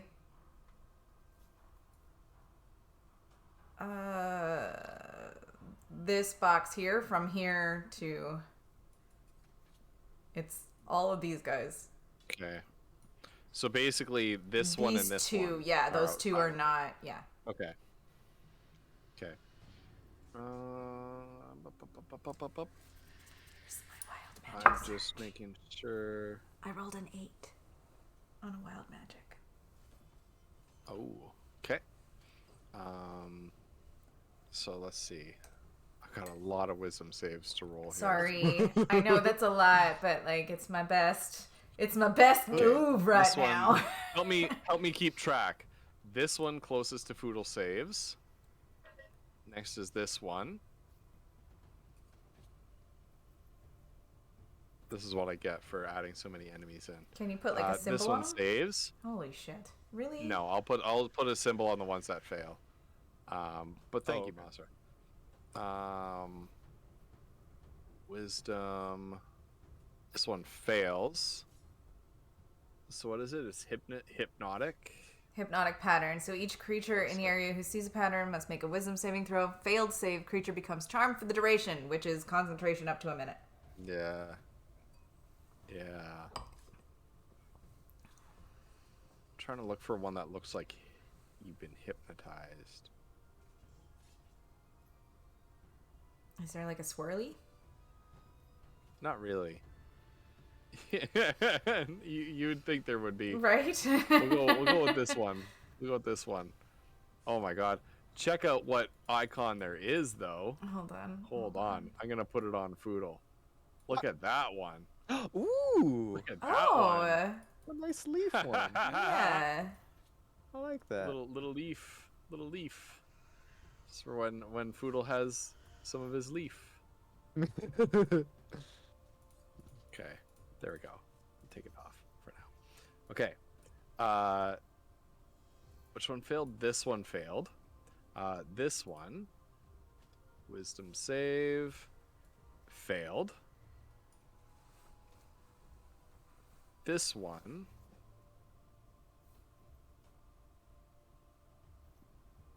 Passed. This one I already did. This one. I love the little screeches. That one passed. Oh. God. They are They are like rolling they've really got high. right? I was gonna say, Jesus, I was expecting these things to not have a high wisdom score, but here I am. Like typically, predators, like predatory animal type creatures. This one failed. They tend to have a reasonably high wisdom score, but it's a low intelligence score. I that they see. have. Oh, cool. Well, So like any animal or beast or monstrosity that's like a hunter, but is not intelligent, will have a very low intelligence. These things, their intelligence score is 4, but their wisdom is 10. Oh dang. This one failed as well. I see. So you caught 4 of them. That's better than nothing, I guess. Yeah. Okay. Move action, bonus action. Huh. Would it break my concentration to convert sorcery points? Does it take concentration to do that? It doesn't. I don't think so. It doesn't say that. Okay.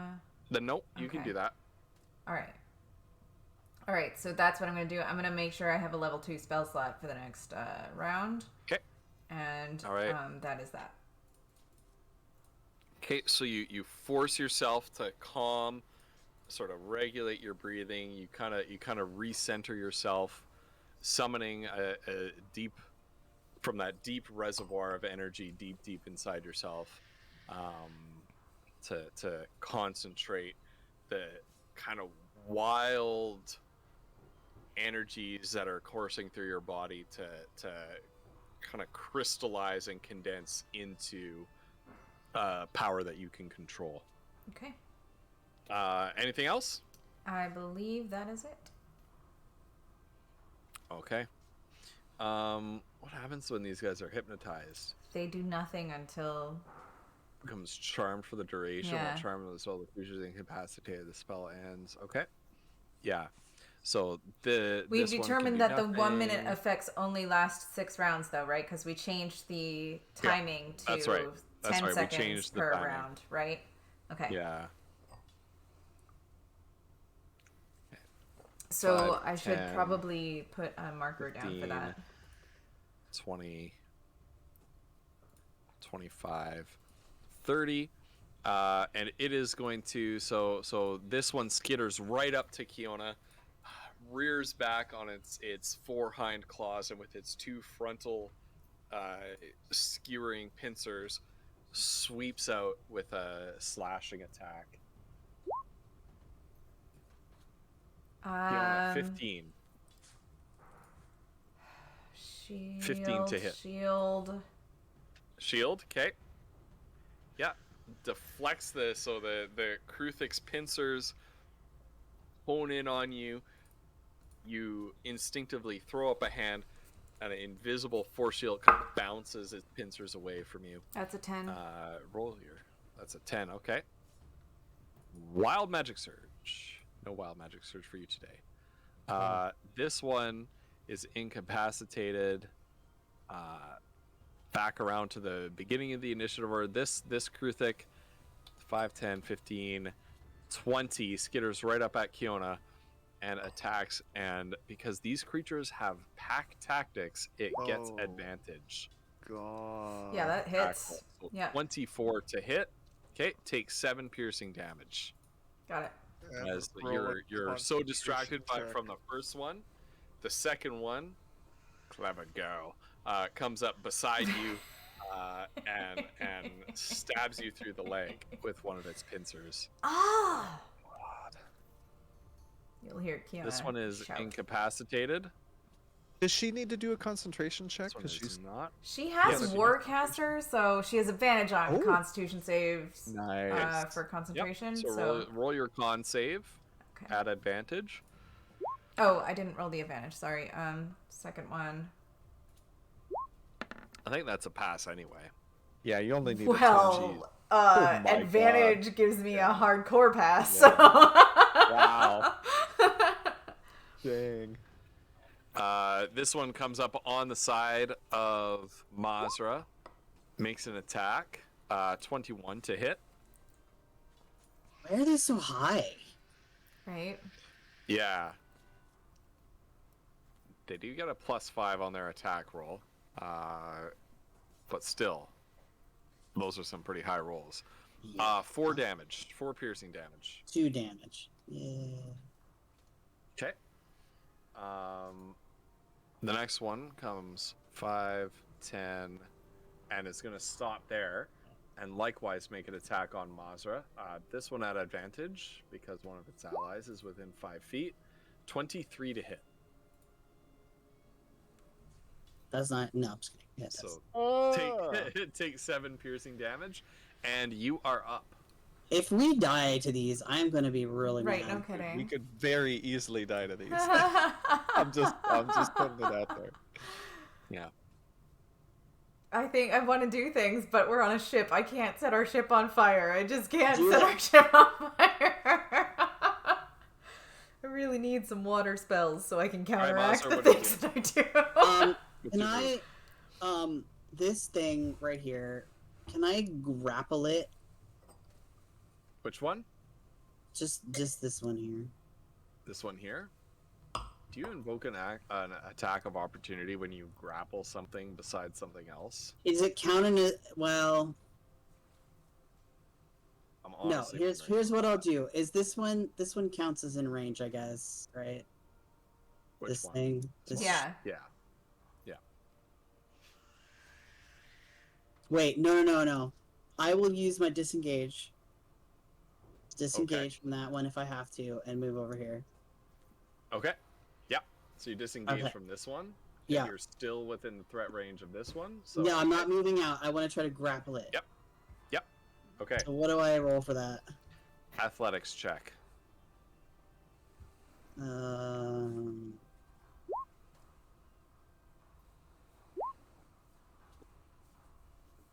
Oh, it crit failed. Okay. I don't know So it squirms in your grasp, but you manage to grab it. Okay. Grab I it don't know by if I- 2 frontal pincers. Yeah. I don't know if I can do this in one round, but Mazra wants to try and hold on to it, move over here, and chuck it off the side of the boat. All right. Roll another athletics. Okay.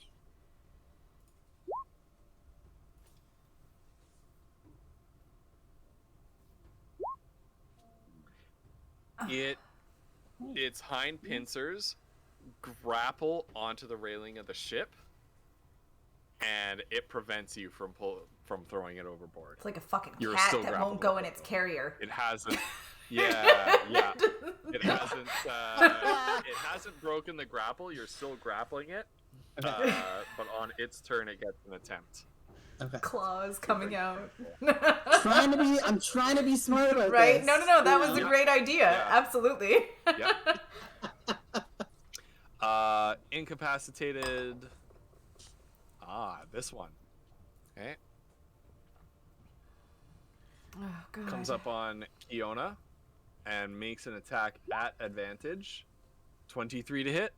Take 7 piercing damage. Okay, cool. Getting a little beat up over here. I need you to fireball this boat. Okay. This one back here.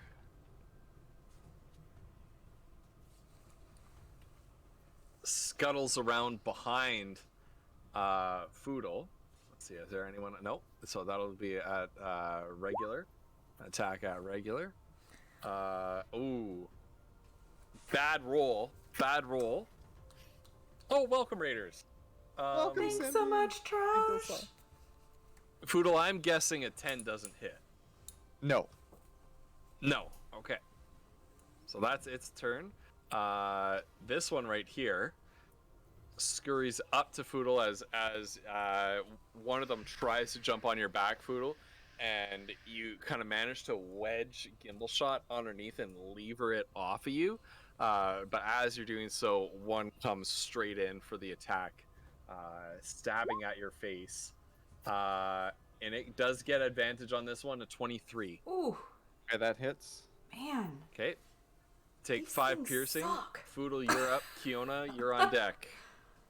Okay, and I gotta roll concentration check. Okay, so 17. Maybe. Foodle is going to catch Gimbal Shot, and God, what is he gonna do? Oh, this might change things.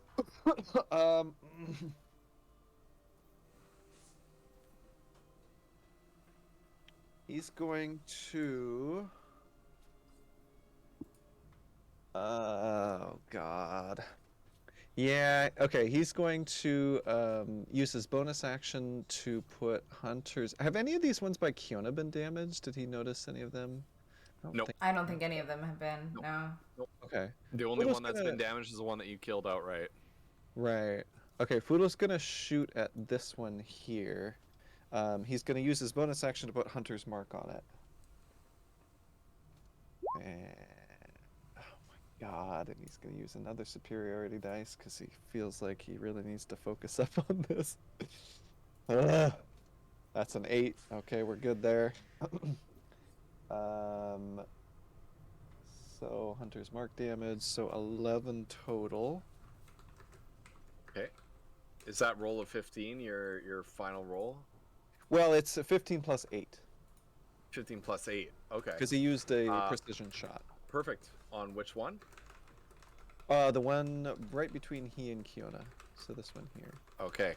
Yeah, you catch Gimbal Shot, aim up as you're kind of fending off and taking a couple scratches from these, aim up right down the barrel and boom. And it catches the bullet right in, as it's rearing up for another attack, it kicks the bullet right in the back and just propels forward, falls to the deck dead. Foodle's going to release Gimbal Shot. He's going to call upon Aaron Selch. Aaron Selch, we need you! And he's going to use his action surge, catch Gimbal Shot, and fire at this one here. Okay. Can I roll something higher than a 5? Higher Thank than a you, 5. game. You did. Thank you. You did. All right, there we go. Okay. Like, And then with a quick toss of Gimbal Shot in the air, it magically spins around, reloads itself, lands back, and practically firing from the hip, barely taking the time to center it up in your scopes. You line this one up and snipe it out of existence as well. Boodle, he releases Gimbal Shot to reload again and says, "By Aaron Selch, not again!" And that's his turn. Nice. Okay. So, Kiona, you are well and truly... Why switching this? You are covered in bug guts right now. Oh, God. All right. I have And it's your turn. I have a critical question. Can I use meta magic to make the ship not burn? Do you have careful spell? Yeah. I will allow you to do that, but the ship, owing to its size and owing to the fact that you're right under the sail and the main mast and things like that, the ship will count as 2 creatures. 2. Okay. All right. That's fine. That's fine. I'm going to cast Fireball. At level 3, I think that's probably fine. And I am going to put the careful spell meta magic on it so that the ship itself doesn't catch fire. And it's going to be within this range here. Hold on, it's 40 foot. So yeah, pretty much all of the things in front of us. Because if it goes from there, yeah. So it should hit everything that's... What's the radius? The radius it's is 20 foot feet, radius, right? so it's 40 foot square, right? Yeah. Yeah. So it's centered on which space? Whichever makes it so that it would be here, like here. Right here. I can't click. Yeah, down in here.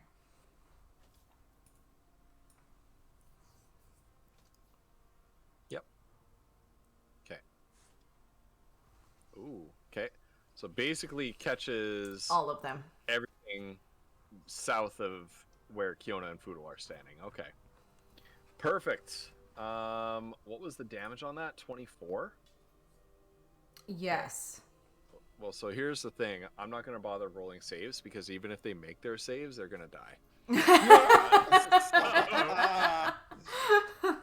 So Fiona, you pull a nice hardened, carefully sterilized ball of bat guano out of your satchel. You've had enough of these creatures, and you just And she wad it prays. like a She grenade. prays that she can do the meta magic careful thing. She's kind of squinting as she throws it.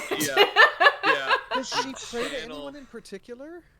No. Or just like the Ooh. universe? Okay. The universe. Okay. And you feel as you throw it that harp string thrum in your heart as you summon forth the power of your sorceress abilities to modify this spell to be a bit more artful and a bit more careful and constrained, which you've grown to learn in your power. The bat guano arcs gently through the air, begins to sputter, spark, smoke before landing on the deck and bursting open with this tremendous explosion of force and flame, instantly incinerating most of the Kruthiks in one shot, including the ones that you had hypnotized. You have gone from there being 9 Kruthiks to 2 left. Listen, the gamble was whether or not I could do it without making the ship burn. That was my,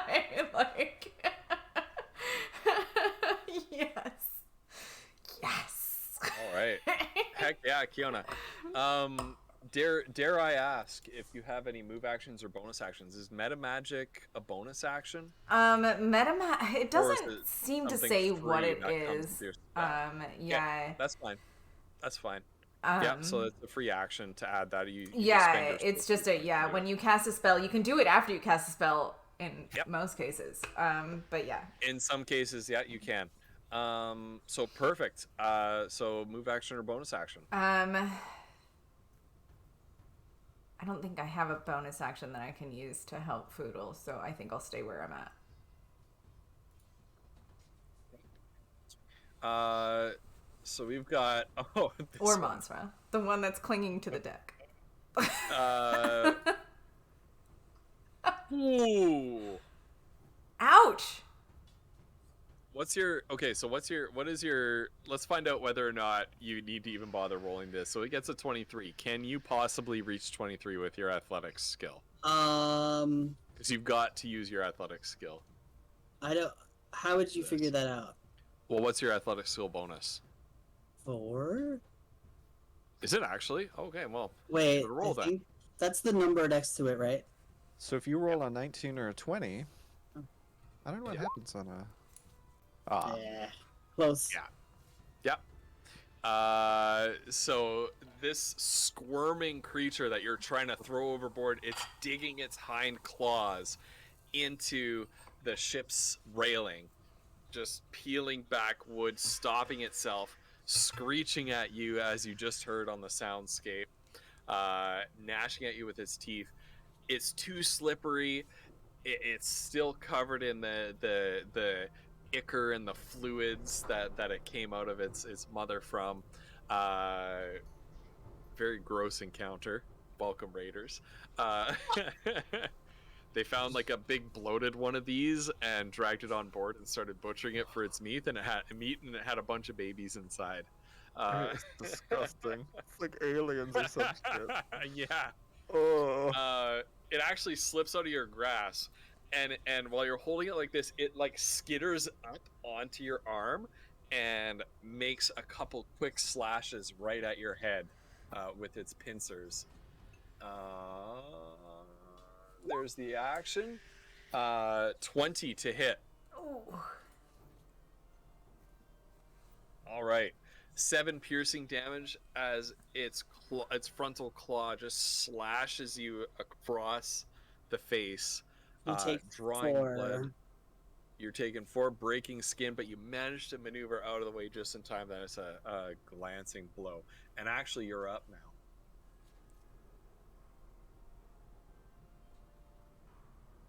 Okay. A part of me just wants to whatever, but I feel like I actually need to like use my stuff, so she's just gonna try and stab it. Okay. No, she doesn't stab it. God. That's a good roll. Didn't you roll a 20 on like an insight check right at the top? Yeah. I made a comment about wasting it on the most I useless roll. I told you. I'm so She'll sorry. She'll just try to stab it again. No, it's Yeah, fine. okay. It's it is what it is. It is what it is. Come on. It is what it is. Okay. You're stabbing at this thing. It's like easily dodging out of the way. It's just clawing at you. You're too flummoxed by this thing slashing at your head that you can't find your way. You can't find your way through to aim and hit it. We all are really aware that there has to be one person who does nothing in every session because Roll20 hates God. That's right. Sometimes it's an roll enemy. 20, right? That's Right. true. It is. That's It one of is them. sometimes. Sometimes it's a boss encounter Hydra that just gets That's bullied. true. That just gets annihilated. Ooh. I actually feel bad for that Hydra.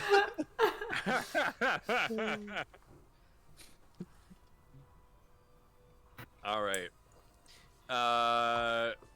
So the Kruthic behind Foodle jumps on his back again, trying to claw at you, but once again you manage to throw it off of you. Does not get advantage anymore. You hook you once again. You kind of just bull it over off of the back of your leather armor here, and it's your turn. Boodle's gonna grab gimbal shot that's been reloading, floating in the air. He's gonna grab it. He's going to use his bonus action to cast Hunter's Mark on this one and say, "You're not getting away from me." And he's actually, I think he's Are gonna you use. recasting it or are you transferring it? Yeah, he can transfer it with his bonus action. Right. He wouldn't have the spell slots to do it because it lasts for an hour, as long as he makes his concentration saves, right? And he's gonna use his dagger. He's gonna sort of sling gimbal shot. He's gonna use his dagger to try to like knock this thing out. So he's going for non-lethal damage, trying to like slap it in the head or something. So let's see. With that, okay. Oh yeah. That's Nice. Yeah. The one that's attacking you, is that the one you're targeting? Yeah.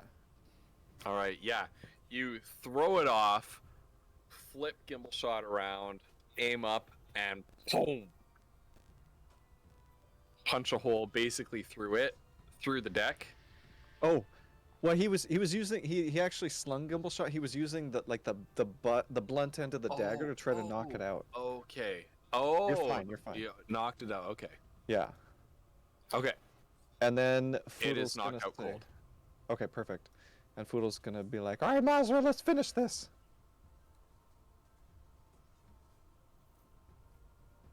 And that's All right, Fiona. sorry, that's his turn. Yep.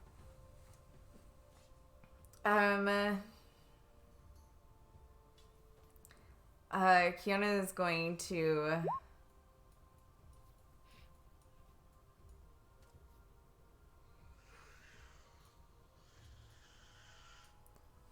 pull out her rope dart of multiplication.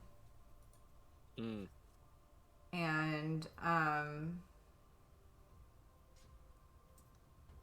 she's going to... I think I'm just going to use the single attack on it. Okay.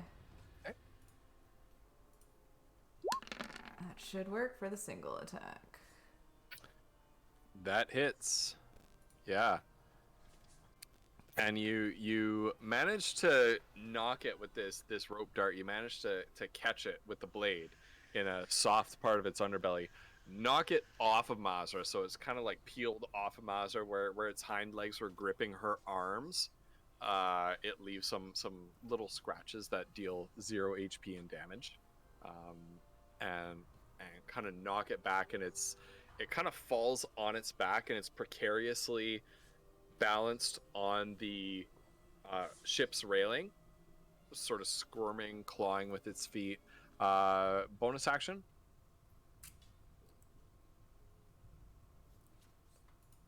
Can she push it as a bonus action? She step forward and push it? No? Okay, then nothing. No. Never mind.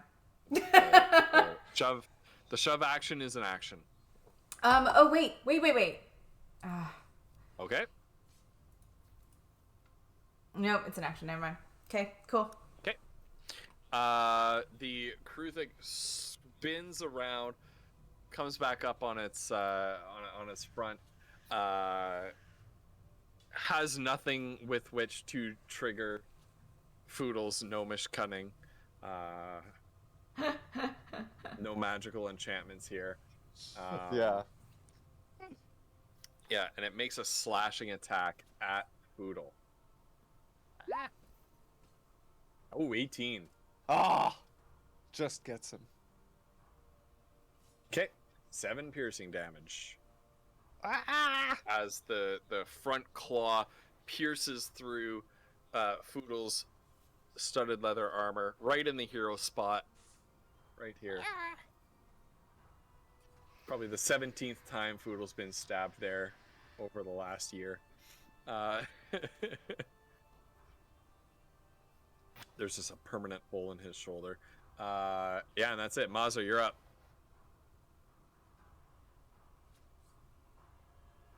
I mean, it's alive, I guess? Mm-hmm. It just stabbed Foodle. Alright. I mean, my first instinct as a player is just to step back and let the actual competent people handle this, but Well, no. Get him! Finish this! I guess we'll try. See, and listen to stab it. Sandrine. Sandrine knows. You've got this. Who? Oh, Petite Trash. Oh, Sorry, not everyone in the campaign. sorry. Just in the chat. I'm like, is that a Vermintide character? What are you talking about? Sorry. Boss was like, which one of these deckhands is named I'm so Sandrine? confused. Look, this is the one time in my life I wasn't looking at the chat. I know, sorry. It's still on the railing, right? Mm-hmm. Okay. Yeah. Nope. What? Come How is that on, Possible. referee. What is your? You're getting like +6. Oh! Well, there you go. Look, I did 4 damage. There you go. Hooray. That's enough to kill it. Yeah. Yes. The first one, once again, your dagger scrapes along its chitinous hide, but then just as it's about to skip off, it catches a joint between its chitinous armor plates, slips in. This thing squeals one last time in agony. It writhes around, it claws at you, scratching up your arm, and then suddenly goes limp with a twist of your knife.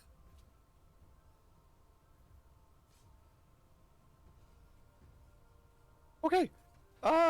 Where's the chef? Fudo's gonna run over to the chef and try to heal them. The chef is the ship's cook is clinging on to life by a thread by the barest of threads. Oh God. Okay. Foodle's gonna use a spell slot. Oh, frick me. Let's please roll higher than a 1 this time. Hey, it's a 3. Can you guys hear the lovely waves? Oh yeah, I can. I'm not sure that chat people can because it's really quiet. Hold on, Thank I can you turn it up. for removing the screams from my ears. Oh, dude, those screams were so creepy. Oh my gosh. All right, so Foodle will wherever the Just tell him to get cook up is. and he'll say yes, chef, and just do it. That's true, Adrian. It's very true. I thought I was a goner. Not on our watch. Thank you, lad. Yeah. Be cooking up something nice for me tonight. Oh my goodness! But for the time being, you mind carrying me below decks? Despite your healing magic, his throat was pretty slashed up. He's completely like lost his voice. I don't mind at all, but I don't know if I can lift you. We'll help you. Mazra? We'll help you. Oh, okay. Yeah, and so with the assistance of some of the deckhands and everything, they Oh, they came back out when the battle was over? Yeah. Coast is clear. It's okay. We killed them all. Is Willy, is he out there with us? Welly. Yeah. Welly? Sorry, I Well, apologize. Welly. Yeah, Welly is out there with you. She's just like, the bulges were normal, huh? Yeah, well, I mean, Thanks for sticking around and helping us out. normally it's only 1 or 2 that come out, in my defense. So you knew that was gonna happen? And you couldn't warn us ahead of time. Well, I didn't know that was gonna happen. You're lucky your cook's alive. Look, okay, speaking of, we've actually still got one. What kind of creature is this thing? I can talk to like small beasts. Maybe we could ask it questions and stuff. Oh, You can talk to beasts. I can talk to small beasts. You cannot talk to monstrosities, though. It is not a beast. I don't know. I don't know that you'll have much luck with this one. Well, okay. These are creatures made by most foul magic. Right. Yeah. We've kind of figured Can that much out. Wait, but can we cook them and eat them? Oh, yes. Oh, perfect. Foodle's gonna go like slit that one's throat or whatever. Okay. Stagger. You gotta And, talk to it, kill it then. As you, I mean, I was gonna ask it about the Bailey and the Beautiful, but if it, Here's another thing I completely forgot when I was designing this encounter. I completely forgot about Iskander. So Oh yeah. So did we. That's okay. It's he was fine. napping. He was Maybe napping. maybe so he got taken out by one of them early. He comes out below decks. Yeah, he comes out below decks. He's kind of retying the chamal around the wrap around his head, and he comes up to you looking a little bit bleary-eyed, rubbing under one eye. There was quite a commotion below decks. What was happening up here? Kiona's just gonna look him dead in the face and like, and then just walk away from everybody. Skander, you're okay. What? Wait, yes, I'm okay. Oh, okay. You look okay as well, although Mazra, Well, you do not look okay. I mean, I normally don't, so. Oh, well, I beg to differ about that, but wait a minute. Mazra, I look- think you usually look great. Foodle's gonna like wink at Iskander. Iskander kind of, without looking down at Foodle, kind of does a really subtle like thumbs up. You hit your head? No, I was actually napping. Hi, Adrian. Although I heard quite a commotion up here. Yeah, well, I mean, as you can see, so over there is the big Kruthic, the thing that we're gonna have for supper tonight. But then all these little tiny ones Oh. popped out. All the little Made tiny back ones to have been chef. cooked already. And a lot Just of them. out of character, Swansdale. off to the side. I'm gonna say there's crispy meat all around the deck right now. Ah, yes. It actually doesn't smell as bad small as I ones thought are. it would. Oh, look at this. Yeah. Well, normally they cook them below decks, but here they are. And he picks one up that's been sort of charred by Kiona. Ah. I love having them blackened. This is actually the perfect doneness for them. And he snaps off a claw and kind of pulls out a knife from his belt and kind of scrapes off a bit of meat and perfection. Oh, the ship's cook is quite a genius. Welly, what do you think? I mean, come on. We did good here. I think you lot did very good. Here. And Iskander with his knife kind of carves out a few other morsels and holds them out to you. Oh, is Welly not there? Welly is off like commanding and doing his Oh, thing. okay. Sorry. Yeah. All right. Yeah, you did great. Well done. I would say you've more than earned your keep.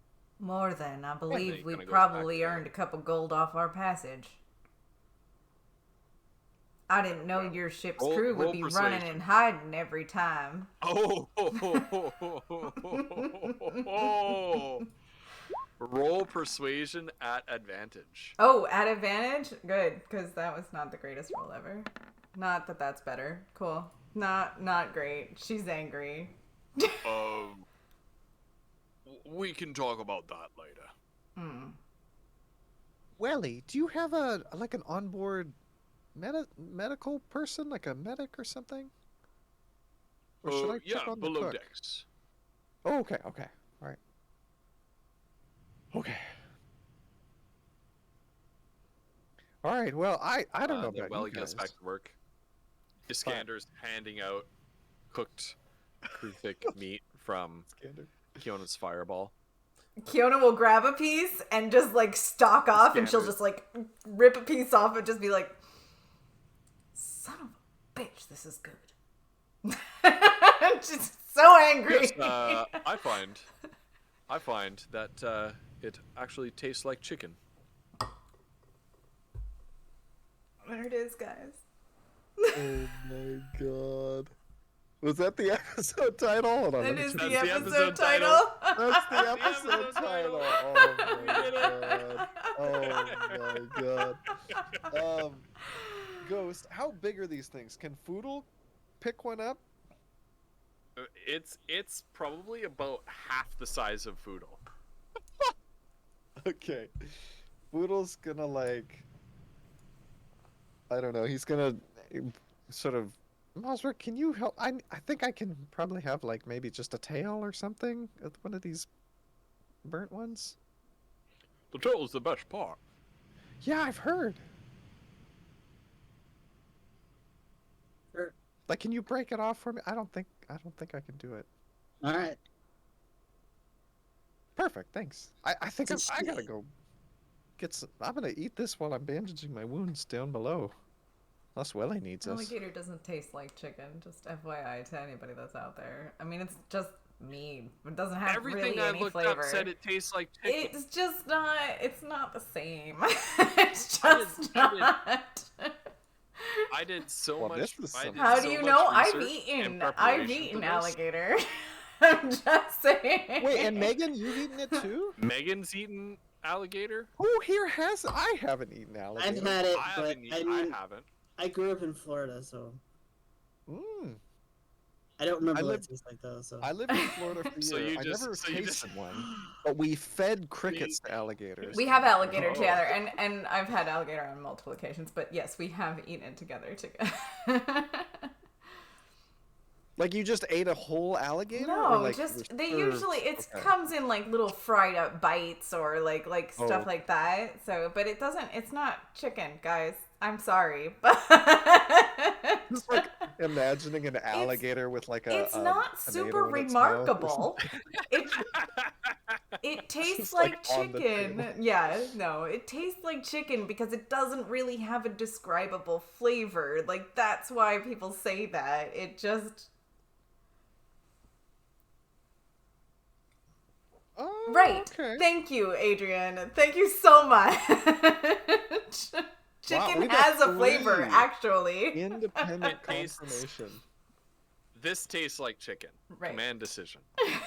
Okay. Yeah, I mean this is a fancy Crew world. thinks- That's fine. The crew Crew thinks thinks could tastes taste like like chicken, but It's pretty good. I don't know about you guys, but I need to bandage some of this. I might have to repair my chest piece here.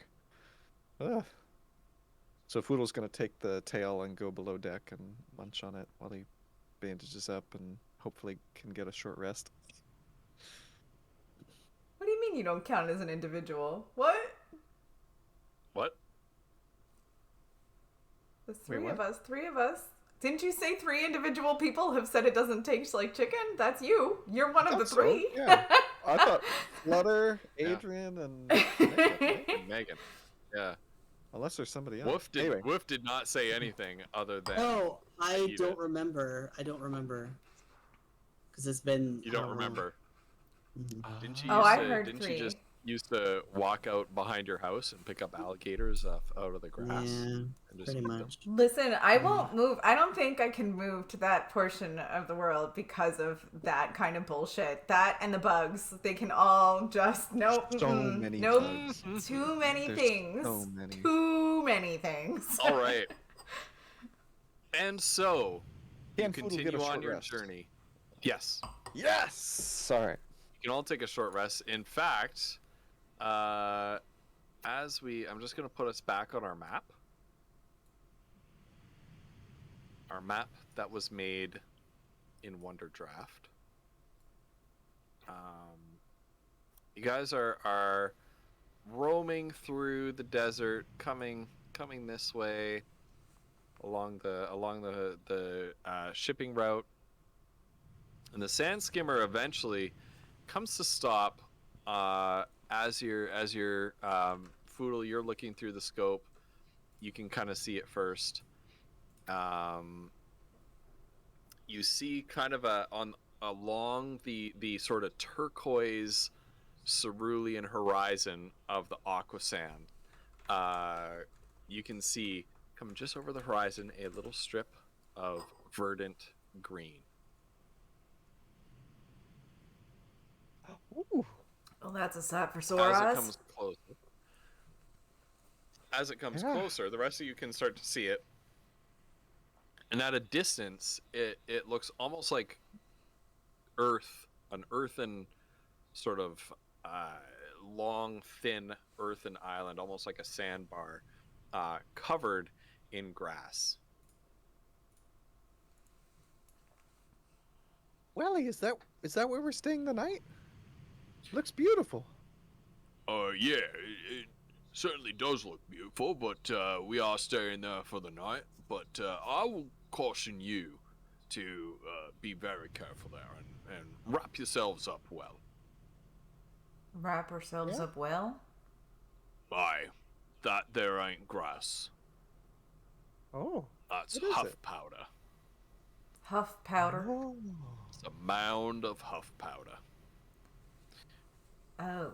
Now, if you let that stuff come into direct contact with bare skin, can lead to some, shall we say, an altered state of mind. Not in a good way. Well, depends on what you're into.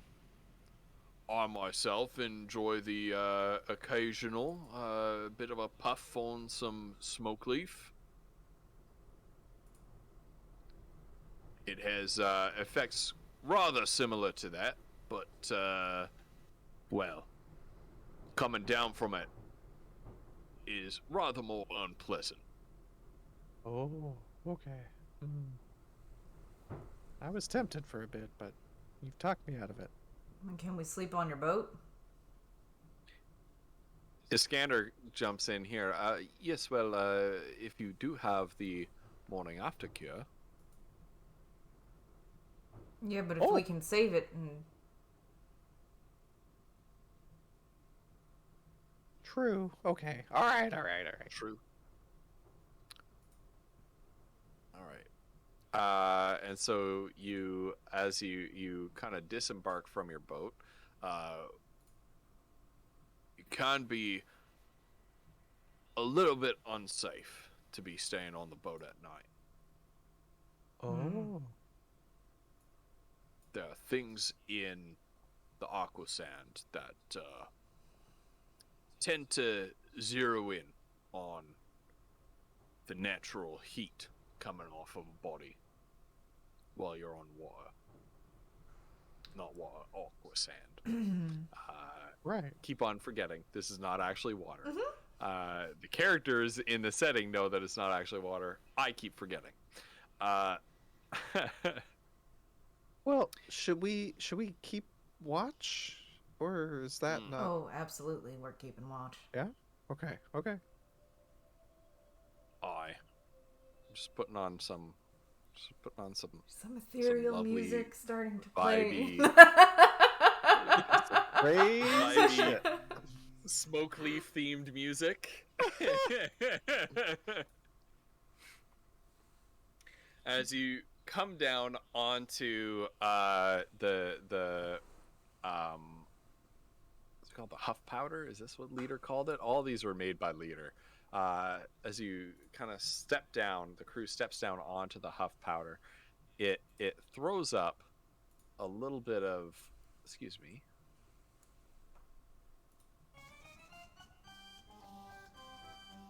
That's not what the music is supposed to sound. What? Buddha starts dancing to his Suddenly we're at harmonium some playing. freaky carnival that we're just like, wait, what? No, that's not. We're all tripping, like, immediately. Cool. That's what it felt like just then. That was amazing. Well, Ghost, if it's okay while you're Yeah. getting the music, what Foodle Yeah. wants to do is sort of just find a spot that's just like 10 feet away from everybody and set down that wooden carved statue of Aaron Seltz that they found at that like little mini shrine on the roadside forever ago.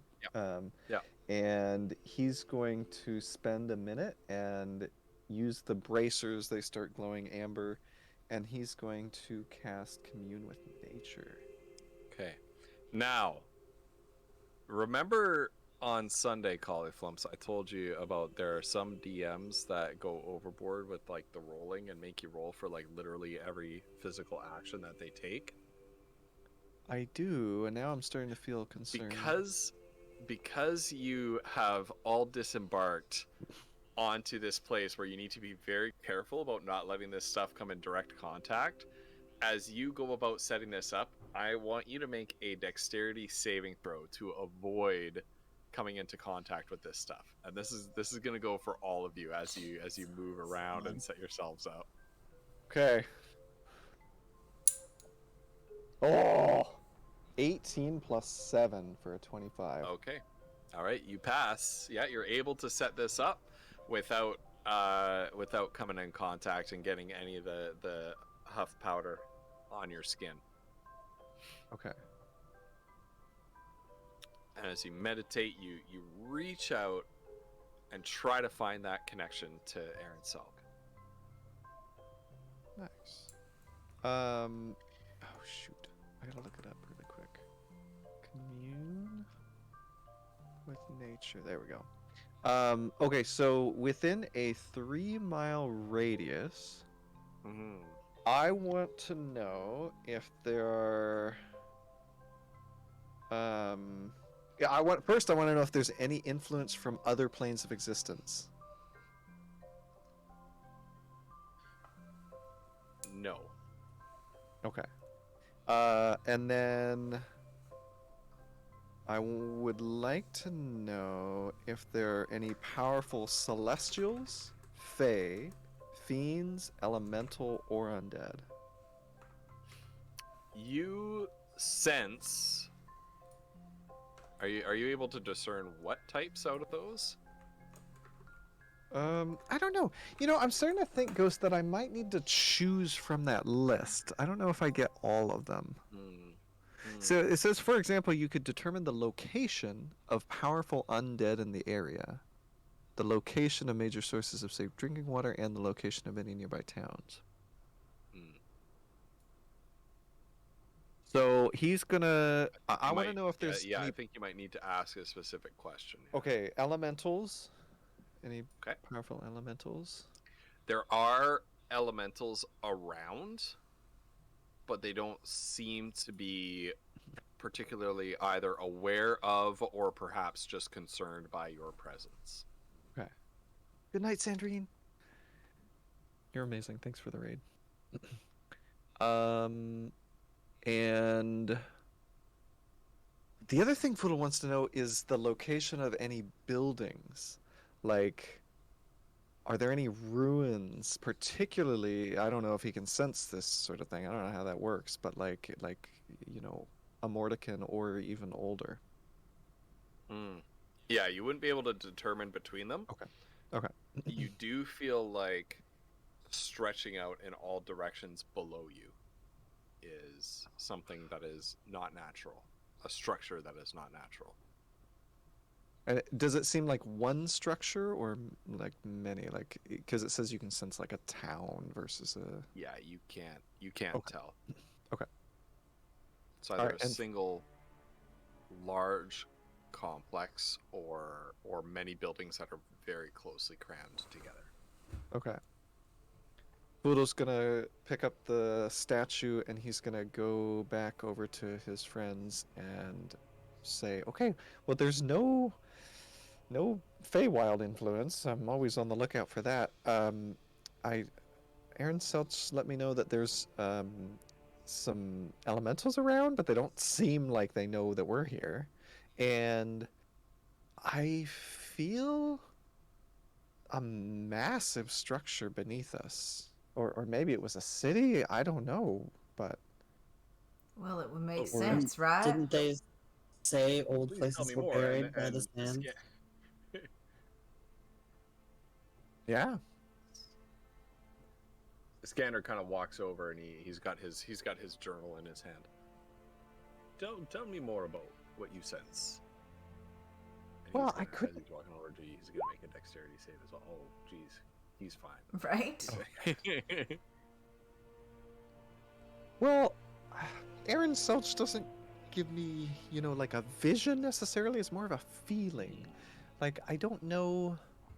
I didn't get like a picture in my mind. It was more just something unnatural, massive beneath us, stretching for, I don't know, a mile? I don't know.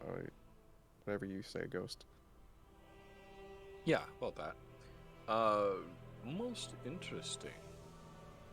Most interesting indeed. Do we have, I don't know if you've cross-referenced with maps of the time, but maybe there's like a town beneath us or a castle or something.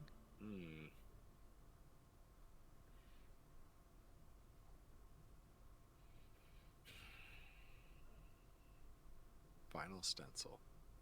Yes, final. My God. It seemed not so much width, but no, I'm just.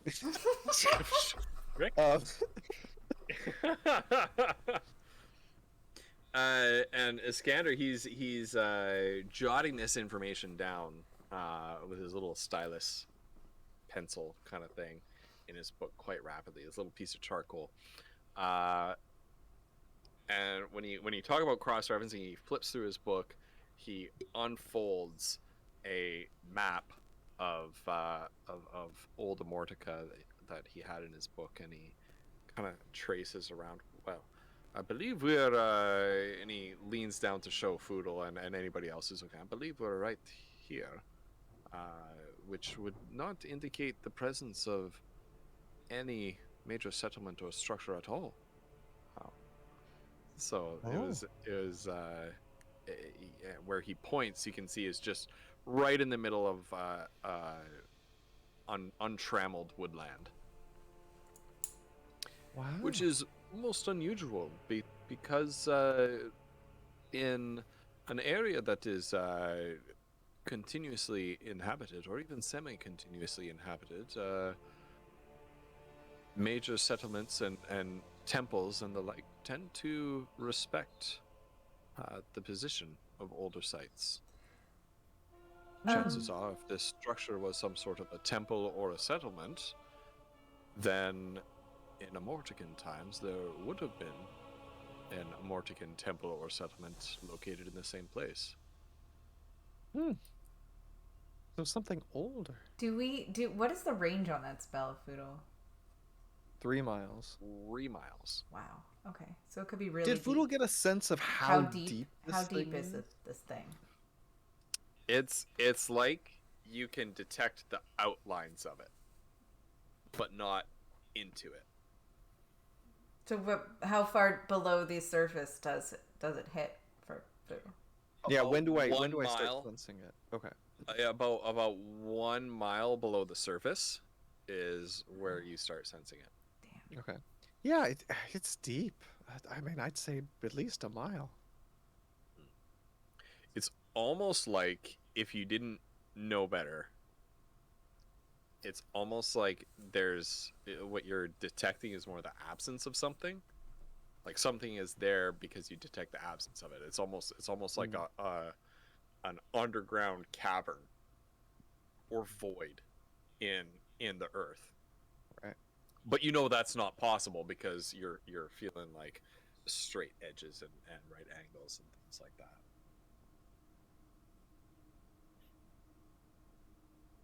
Who else came over here to look at this? What are Basra and who's listening on this? Actually, Kiona's listening in on this because she made a comment. Kiona, Right. I would like you to make a dexterity save to not get dusted on your way over here. That great. is not a pass. Fantastic. So basically, you count as having smoked a single unit of smoke leaf. So now you need to do a Constitution saving throw. You're starting to feel a little bit buzzed as you walk over here. Apparently it's been a minute since Kiona did that stuff. So yeah, so some of the very fine particulate green dust as you're walking over, you kind of trump it up with your feet and you begin to breathe it in through your nostrils and you start feeling this sort of light and airy feeling. Now you gain advantage on all wisdom based checks and saving throws because you get it. Like, you get it. all right. Well, I mean, I thought maybe we could dig down to it, but seems like it's too deep, man. And she just kind of sits down, like. Oh, she sits down. Roll another dexterity save. Oh no.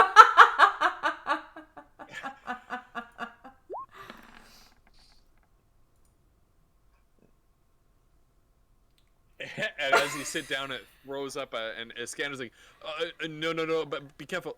But you sit down and boom, blows up another cloud of dust. Please make a Constitution save. These saves get harder to meet every time. You meet this one. Okay.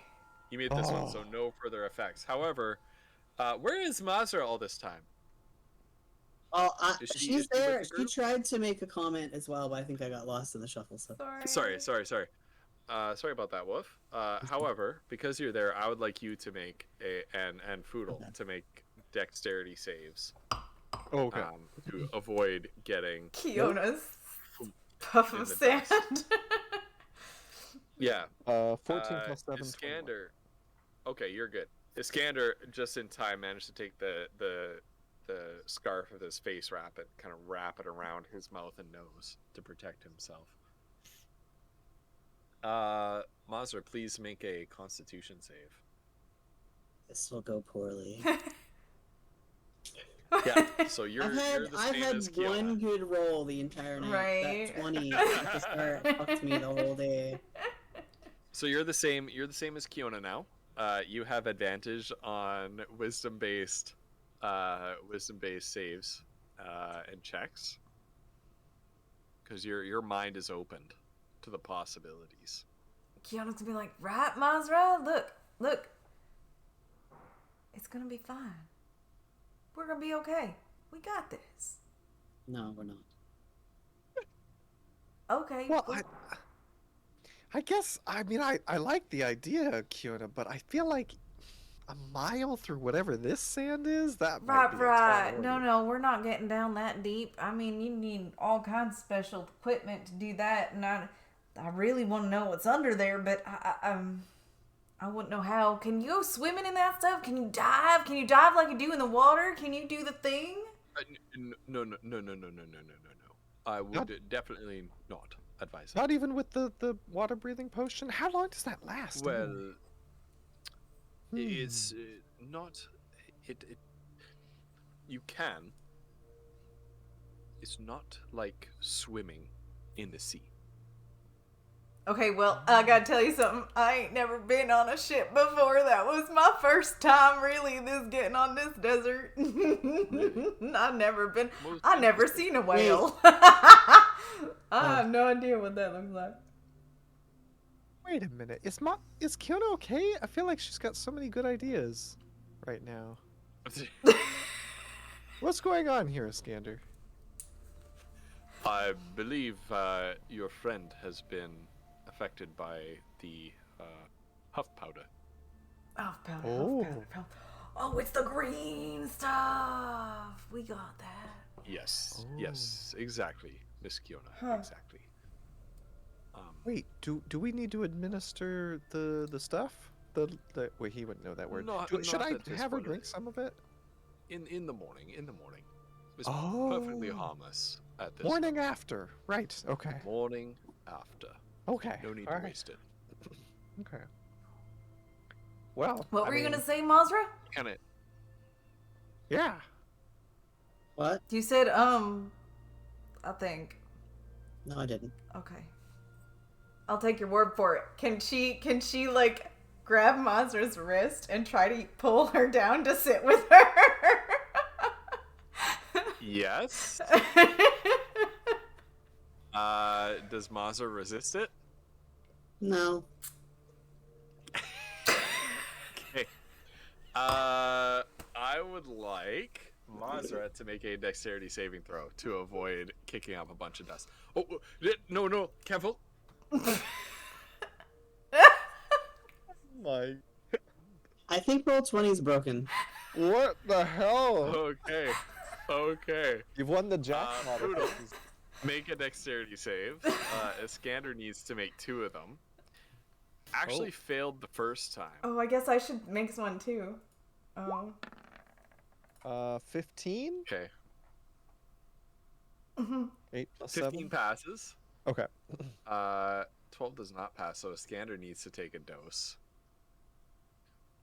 What is that 10 for? Oh, I was just testing to see if I got another 7. Okay, you do need to make a Constitution save. Kiona, you now need to make a Constitution save as well. So Kiona, okay, Ooh. Kiona, you're on your 3rd one. That's still a pass. Mazza, you are on your 2nd one. That's a pass. Oops, I shouldn't have closed that window. This is getting scuffed. Foodle, where was your dexterity save? Foodle, you need to make a dexterity save. It was a 15. 8 plus 7. 8 plus 7. That's a pass. Iskander Blackford needs to make a Constitution save. Oh no. Iskander, no! How is it possible that Foodle's the only one unaffected right now? I know. Because Because he's Poodle got smokes tolerance. so much smoke He's weed. built up tolerance, yeah. For Iskander is moving 2 up the track. At 2 failures, you get disadvantage on dexterity-based checks and saving throws. Oh no. Oh no. Iskander, sit down. You should come sit with us. It's nice right here. Gladly. Wait, no, Gladly. Iskander, no. And Iskander, like, not just sits, he almost, like, cannonballs Plops into the down sand. onto the... He God. drops into the sand like a child. Let's see, he makes this a disadvantage. 14. Oh, that's good though. Yeah, that's not bad. He manages to not kick up a big cloud of He's dust. just so as he naturally good at it. Just so used to it. Oh my goodness. Did you and he kind of produces out of his satchel like half a cooked Kruthik and just starts breaking pieces off and oh my goodness, I am so hungry right now. Oh my gosh, can I have some of that? I had no idea yes, when I yes, cast please. that fireball that Here they'd you be go. so tasty. Did you cook this? I mean, I killed it. Did you? Oh my word. And she just, as she's laughing, she just takes a bite of it and like continues to giggle. If I may be so forward, Lady Kiona, you are a woman of many incredible qualities. Not only an expert chef, a powerful sorceress, a wise woman, but quite a beautiful woman at that as well. And he chomps into it. And she's just laughing because she thinks it's crazy. Mazar, would you like any of this as well? Oh. Come on, Mazra, it's good stuff. Very well. And Kiona will hold out a piece of hers to Mazra, like It right in front of smells- her face. Mazar, make a wisdom save. Is it? Not at advantage. Not at advantage.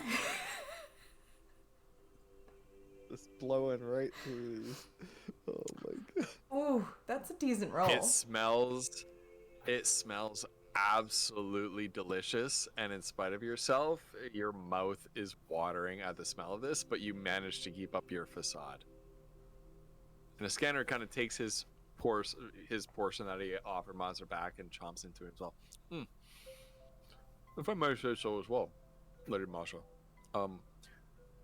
you too are an intelligent and capable and beautiful woman.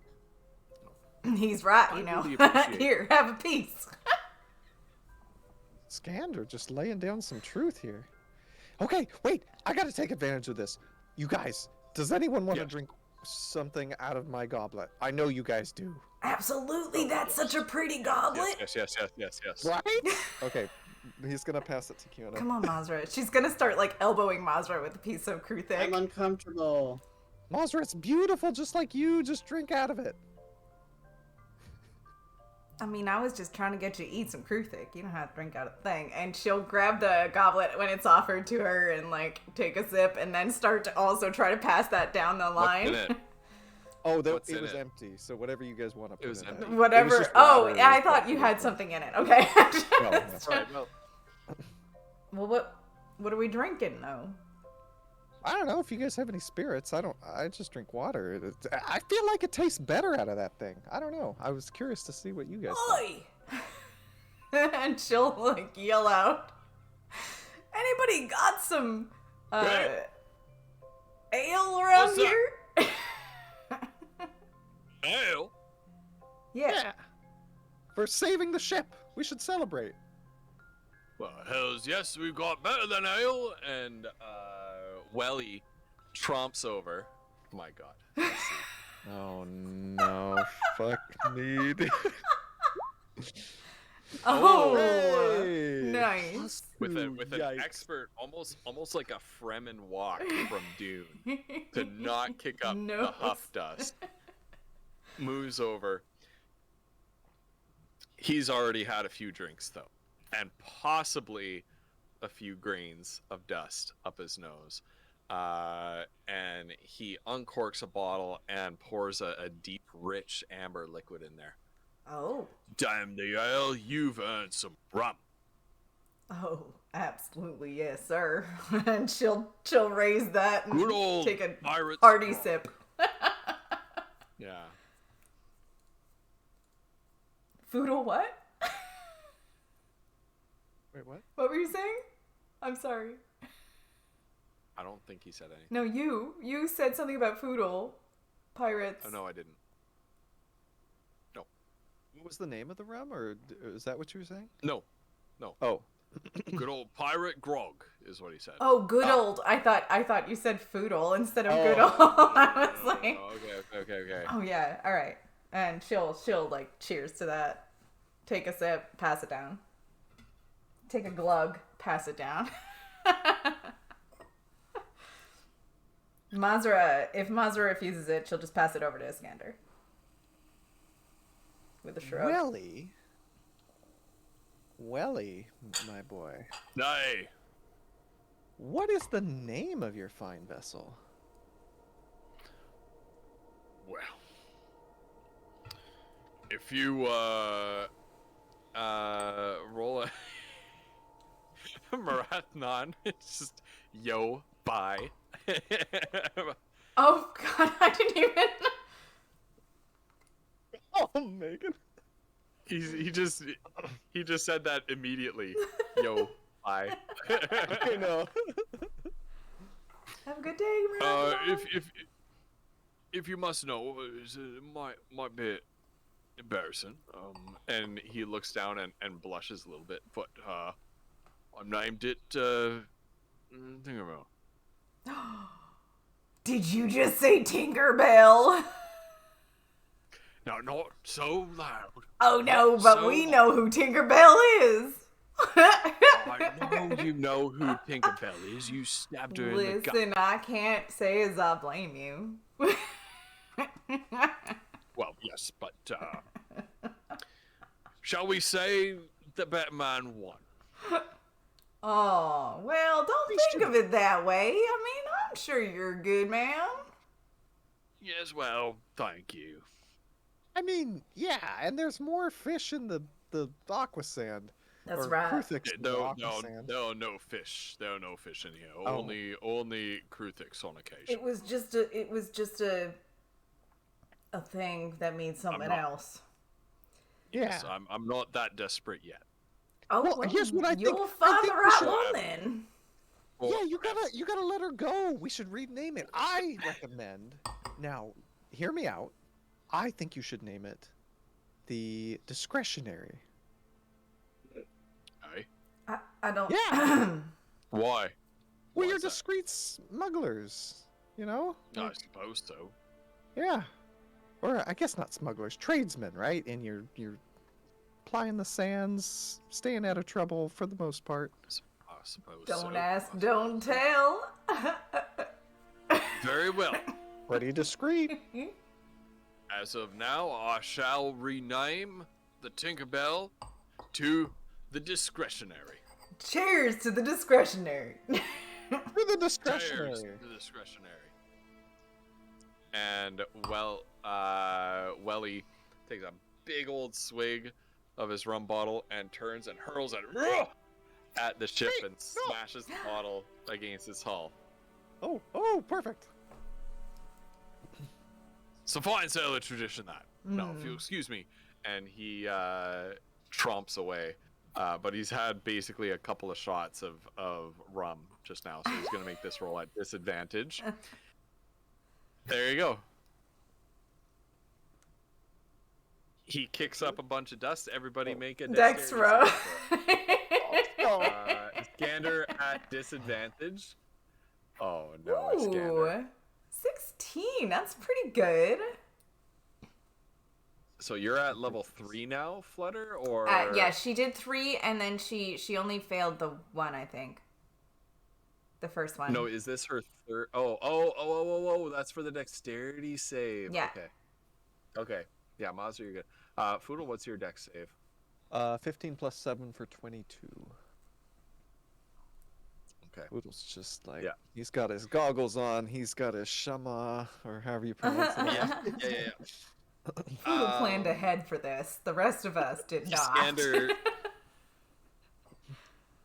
Oh no, 14 is a pass. 14 is a pass on the dexterity, so he didn't need to take one. So everybody kind of managed to avoid. Well, I guess should we set up a camp? I mean, I guess lay out the bedrolls. Yes, I believe we should. That sounds like a That good might be idea. a wise idea. I guess nobody needs to Full- gather wood so around full here. Of ideas. Do you make fires? Can you put fire on this stuff? We tend to make fires out of well, we brought some fire burning material on the ship. Oh, all right. Well, yeah. Okay. I don't mean to play my own loot, but I think you're right, Iskander. I'm pretty great. You are Well, great, certainly- Foodle. You are great. You are a great Thanks, man. Kiona. And a reminder that greatness comes in small packages. Yeah. That's true. Well, okay, I mean, I'm not really even that tired yet. You guys look exhausted. Should I take the first watch and then wake you guys up? That sounds great. Yeah? Perhaps. Perhaps. That's a Alright. kind offer of you. Yeah. Right. And as you tuck into your watch schedule, everybody kind of laughs, celebrates, eventually, before too long, winding down and falling into a deep slumber. Kiona will, before they fall asleep, Kiona Yeah. will reach over to Mazra and kind of like give her a firm, like a grip on the shoulder and look at her and be like, like, it's okay. We're okay. It's good. Like, you just give her like a, because she feels like Mazra doesn't trust anything. And so she's,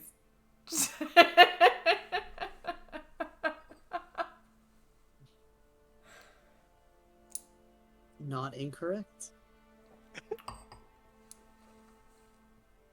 and that's it. Just,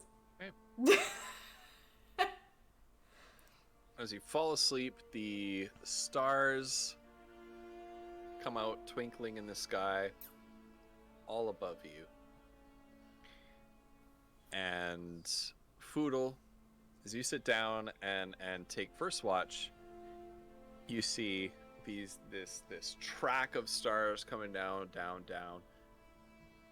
and then a few brighter lights looking like stars that are somehow much closer and somehow below the horizon line, off probably 5-10 miles to the west of you. And as you look, you can see that these aren't stars at all, but little lantern lights coming from some sort of structure off in the distance. Presumably, your next stop, the Gardens of the Moon. Ooh. But first, by now you've inhaled a fair amount of the Huff dust, and you're feeling pretty hungry, so you reach over and have a little bit of a bite of some more blackened Kruthic. Gotta cure those munchies. Oh, yeah. All right, and that is where we're stopping for this evening. Thank you, everybody, so much for this. that was so much wonderful fun. session. Had a great time. Oh, that was so cool. The Oh, heck, man. The Huff dust is something that leader really, really wanted for you guys. Well, it worked out. I mean, I feel like we need to Really make sure well. Leader goes back and watches this because Yeah. He's gonna lose his mind when Poodle of all people. he's the one that resists. Poodle didn't get any, did he? Oh, no, it's just vibing. Oh my Yeah, goodness. Honey Shuffle, are almost you talking missing. about the music that's playing, or are you talking about like, Right. the- It was it the music or the map? Roll 20? Because the We've got a few things going on. yeah. So Yeah. we use a website called Roll20 as our virtual tabletop. Yeah, there's a dice roller, there's a chat, we put our character sheets on there. There's all sorts of functionality on there. This is roll 20. Yeah, it is Roll20. I devoted quite a lot of time to getting to know how to like actually get some functionality out of Roll20 because it's not so obvious on the surface of it, and it does take some time to actually learn it. I would be happy, and this is for everybody, because I did all the work to get to know Roll20, and I know that it's a lot of work and it's a bit of a pain in the rear. So I'm always happy to sit down with people and teach what I know about Roll20, which is not a lot, and I still have more to learn. Some functions that Roll20 has, like the jukebox, are kind of like they're a little janky, not that great. Yeah, it's quite janky. Other things like the dynamic lighting, like how to use the compendium, how to put together monster stat blocks and things like that. Like I'm slowly building my own monster manual inside Roll20 so that I have like action macros and things like that I can use with the monsters. And yeah, it is really cool to figure out how to use, but it takes some time. It is a learning curve for sure. It is a big learning curve. The map I made, so the maps that we used today, I made in Dungeon Draft, and then the larger map of the desert region was made in Wonder Draft. Both made by what is that company called? Like Mega Sploot or something like that? Mega Sploot, Giga Sploot, yeah, some weird name like that, right? Really neat. Yeah, Mega Sploot, that's right.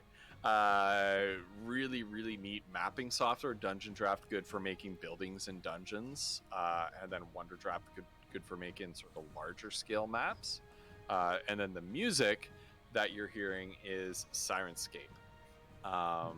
And this, friends, for anybody who is still left in chat with us, this is all thanks to our wonderful coffee subscribers who are supporting our campaign continuously, day in, day out, every time we see them. So Bruce Campbell Soup, Shawgraz, Bow the Distance, and Bard Owl. Thank you all so much for your support of the campaign, because a lot of these tools we would not be able to use without your generosity.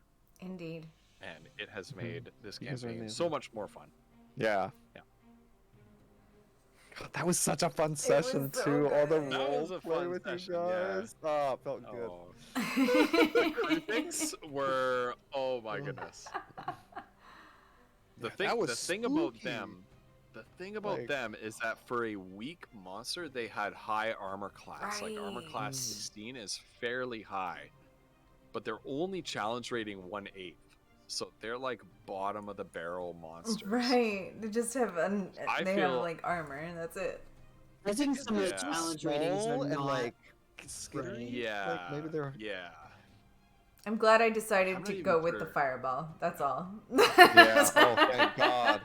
Frickin' took out 7 of them. We would still be wading through those things. Oh my God. Yeah. Thank you for ruling that with extra points I can maybe protect structures and not people. Oh yeah. Yeah, I think it depends on the size of the strategy, because really logically, if you're using careful spell, like it says you're protecting a creature, right? Right. But, and up to however many your save is, your dex save is, I think. So up to that many creatures. I think it's up to your charisma modifier. Right. And I've got a 3 right now on my charisma modifier. So yeah. I think that just makes sense. I totally agree. Yeah. I like that. I think it makes sense. Like, what's the difference between protecting a person and protecting a thing? Right. Yeah. Like in terms of physics. I don't want to hit that thing. That's fantasy physics. That's all right. Yeah. It's not like what you're protecting is like Foodle's soul. Right. Exactly. Some nebulous thing. Aura. Yeah. is innocence. Yeah. God, woof! I'm so sorry that Roll20 was bullying you. Oh, I know. That always feels so bad. frustrating to watch. I'm trying to occasionally fight smarter, but it doesn't always work. Though It doesn't always work, no. But it doesn't mean you're doing the wrong thing. Tonight, the dice were not in your favor. Yeah. And that frustrated me. So we're all getting a long rest tonight, right? We are all getting a long rest. yay! He said the thing. Smell slots. Everybody gets long rest. Honeysuckle, we are, well, as you can see, we're 57 episodes in. We're a year into this campaign, so there's quite a long story. Basically, the really short version of it is our heroes were once simple country folk. Foodle was a member of basically a rural commune of forest gnomes. Mazra was the daughter of a guy who ran a workshop and did basically a repairman, right? A handyman, kind of daughter of a handyman kind of thing. And then Kiona, Flutterdice's character, was a ranch hand and rodeo performer, living in this little town in the countryside. That town got attacked by goblins. There's a goblin invasion, came over the mountain, hit their town first, utterly destroyed it in this explosion of magical power. And now they are kind of acting as, because they turned out to be like sort of these hard-bitten survivors, people who kind of had what it took when the chips dropped. They ended up being recruited as scouts for a caravan of refugees of the survivors of their hometown, and they're now leading this caravan across the mountains and into the lands to the east to kind of look for a place to settle down. Along the way, obviously, they become more powerful and they become embroiled in learning that there's some greater purpose behind what happened to them, and trying to untangle. Lots of it having to do with Kiona, actually, and trying to untangle exactly what that is. And Kiona's in the course of doing nightmare. so, Kiona's nightmares. Yeah. Let's be clear. And in the course of pulling on that little thread, they've found themselves in this incredible desert, which used to be a lovely verdant forest kingdom that 5 years ago was magically transformed into this desert out of like magical fallout from the super weapons that the goblins had at their disposal. And that's the short version of where we are now. There's a lot in between there to look through. If you're actually we super interested, there's a VOD list. There is a VOD list. Flutterdie uploads these the VODs of these sessions to her YouTube channel. There's a lot though, so don't. Yeah, there's a lot. There's a lot, and all of us are very new to. I'm not new to D&D, but I was new to 5e. First time interacting with 5e, either as a player or as a DM. And then everybody else was pretty darn new to D&D in totality. Flutter I played D&D with back in 3rd edition, A long back time in high ago. school. Yeah. Yeah, very long time ago. Woof, I know, played a little bit of D&D, very little bit. Yeah, it'd been a while. Cauliflumps never. Cauliflumps this is is my first the campaign. newest D&D player amongst us. How cool, right, Honeysuckle? Like, Yep. yo. I'm so sad that this is my first time because I love it so much. I'm like, I wasted so much of my life. I'm so glad we could be the people that, like, popped that cherry for you. Like, Oh my god. Seriously. These are amazing. Party! party! Thank you so much for that cheer. Thank you. You are awesome, as So always, kind. my friend. Little Babby Collie. Yeah. That's right. Well, seriously, this Man. was incredibly fun. Thank so you so much, Ghost. Yeah. That was a you- fun and session. Wolf I and can't wait to Flutter pick too. this I'm up gonna again, die so- next week when we do garden. Oh, wait. What? What? I'm not gonna be here next week. What? No, really?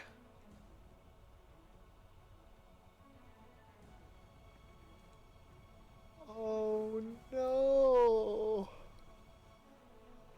But I doubt we'll get all of it done at once, though. Well, yeah, true. Oh, we Knowing won't. us. Oh no, You won't. No. Likely, Kiona will come back and have to save But us. I'm some sad. horrible But I'm fate. sad you're missing I'm what I really, what I have really planned sad for that I'm next gonna week. miss the beginning of this whole There's thing good next stuff. week. I'm so There's some sad. good stuff I am happening. so sad. No. Oh man. Don't be sad. I'm not. Well, I'm sad. I'm very I'm- sad, but I'm doing a thing that I have wanted for like 25 years of my life now. So like, I'm very excited about that. But like, Yeah, Oh hell yeah! you should be but, excited. yeah. Oh, I'm gonna miss you guys That's a next good week. We should save party's bits to maybe build up to a redeem. Oh yeah. That's right. 'Cause you Right, guys can make party. it happen. Yeah. Anyway. All right. Well, I love you guys. This was super fun. Absolutely. Oh. Oh my goodness. 1, 2, 3, 4, 5, 6. That makes 7. Is that a compel a flaw? No, that's inspiration. That's That's inspo. inspiration. Hey! Oh my gosh. yeah. Party. You're amazing. Thank you so Party, much. that's so generous of you. You are. Freaking amazing. Thank you. Joe. Oh, Let's What? make it 10. Wow. Well, now you I have got choices one. to make, party. yeah. That's 2 major if monster you mutations. if you go here, Yeah, click on that link. if you go there, you'll be able to figure out what you can do with those bits. And let us know, and hopefully in the next session or two, Be kind. Be nice to us. Yeah. We do have a menu. We do have a We menu. have a menu. Yeah. And 10 divided by 1,000 divided by 2 is 500 times. Don't 2. do Just that. saying. Please don't do that one. That would be saying. really Just saying. no. Oh, not Yeah. Not like this. Just saying. Be gentle with us. Two Party. Be mutations. gentle with us. They're never gentle with us. I know. Bruce it's Bruce true. Campbell Soup has a major mutation banked for the next time Philip shows up. Oh my Oh, goodness. God. Oh, Oh, that's no, right. Philip. He's sorry. So Yeah. mutated. Is that what's gonna happen with Fiona next week? Is she's gonna be taken by Philip? Right? Just, I don't know. I haven't been informed yet what's happening with Kiona next week, so we'll see. Like, this is why Poodle's checking Joe for with influence from 100. other Okay, planes we're every at- day.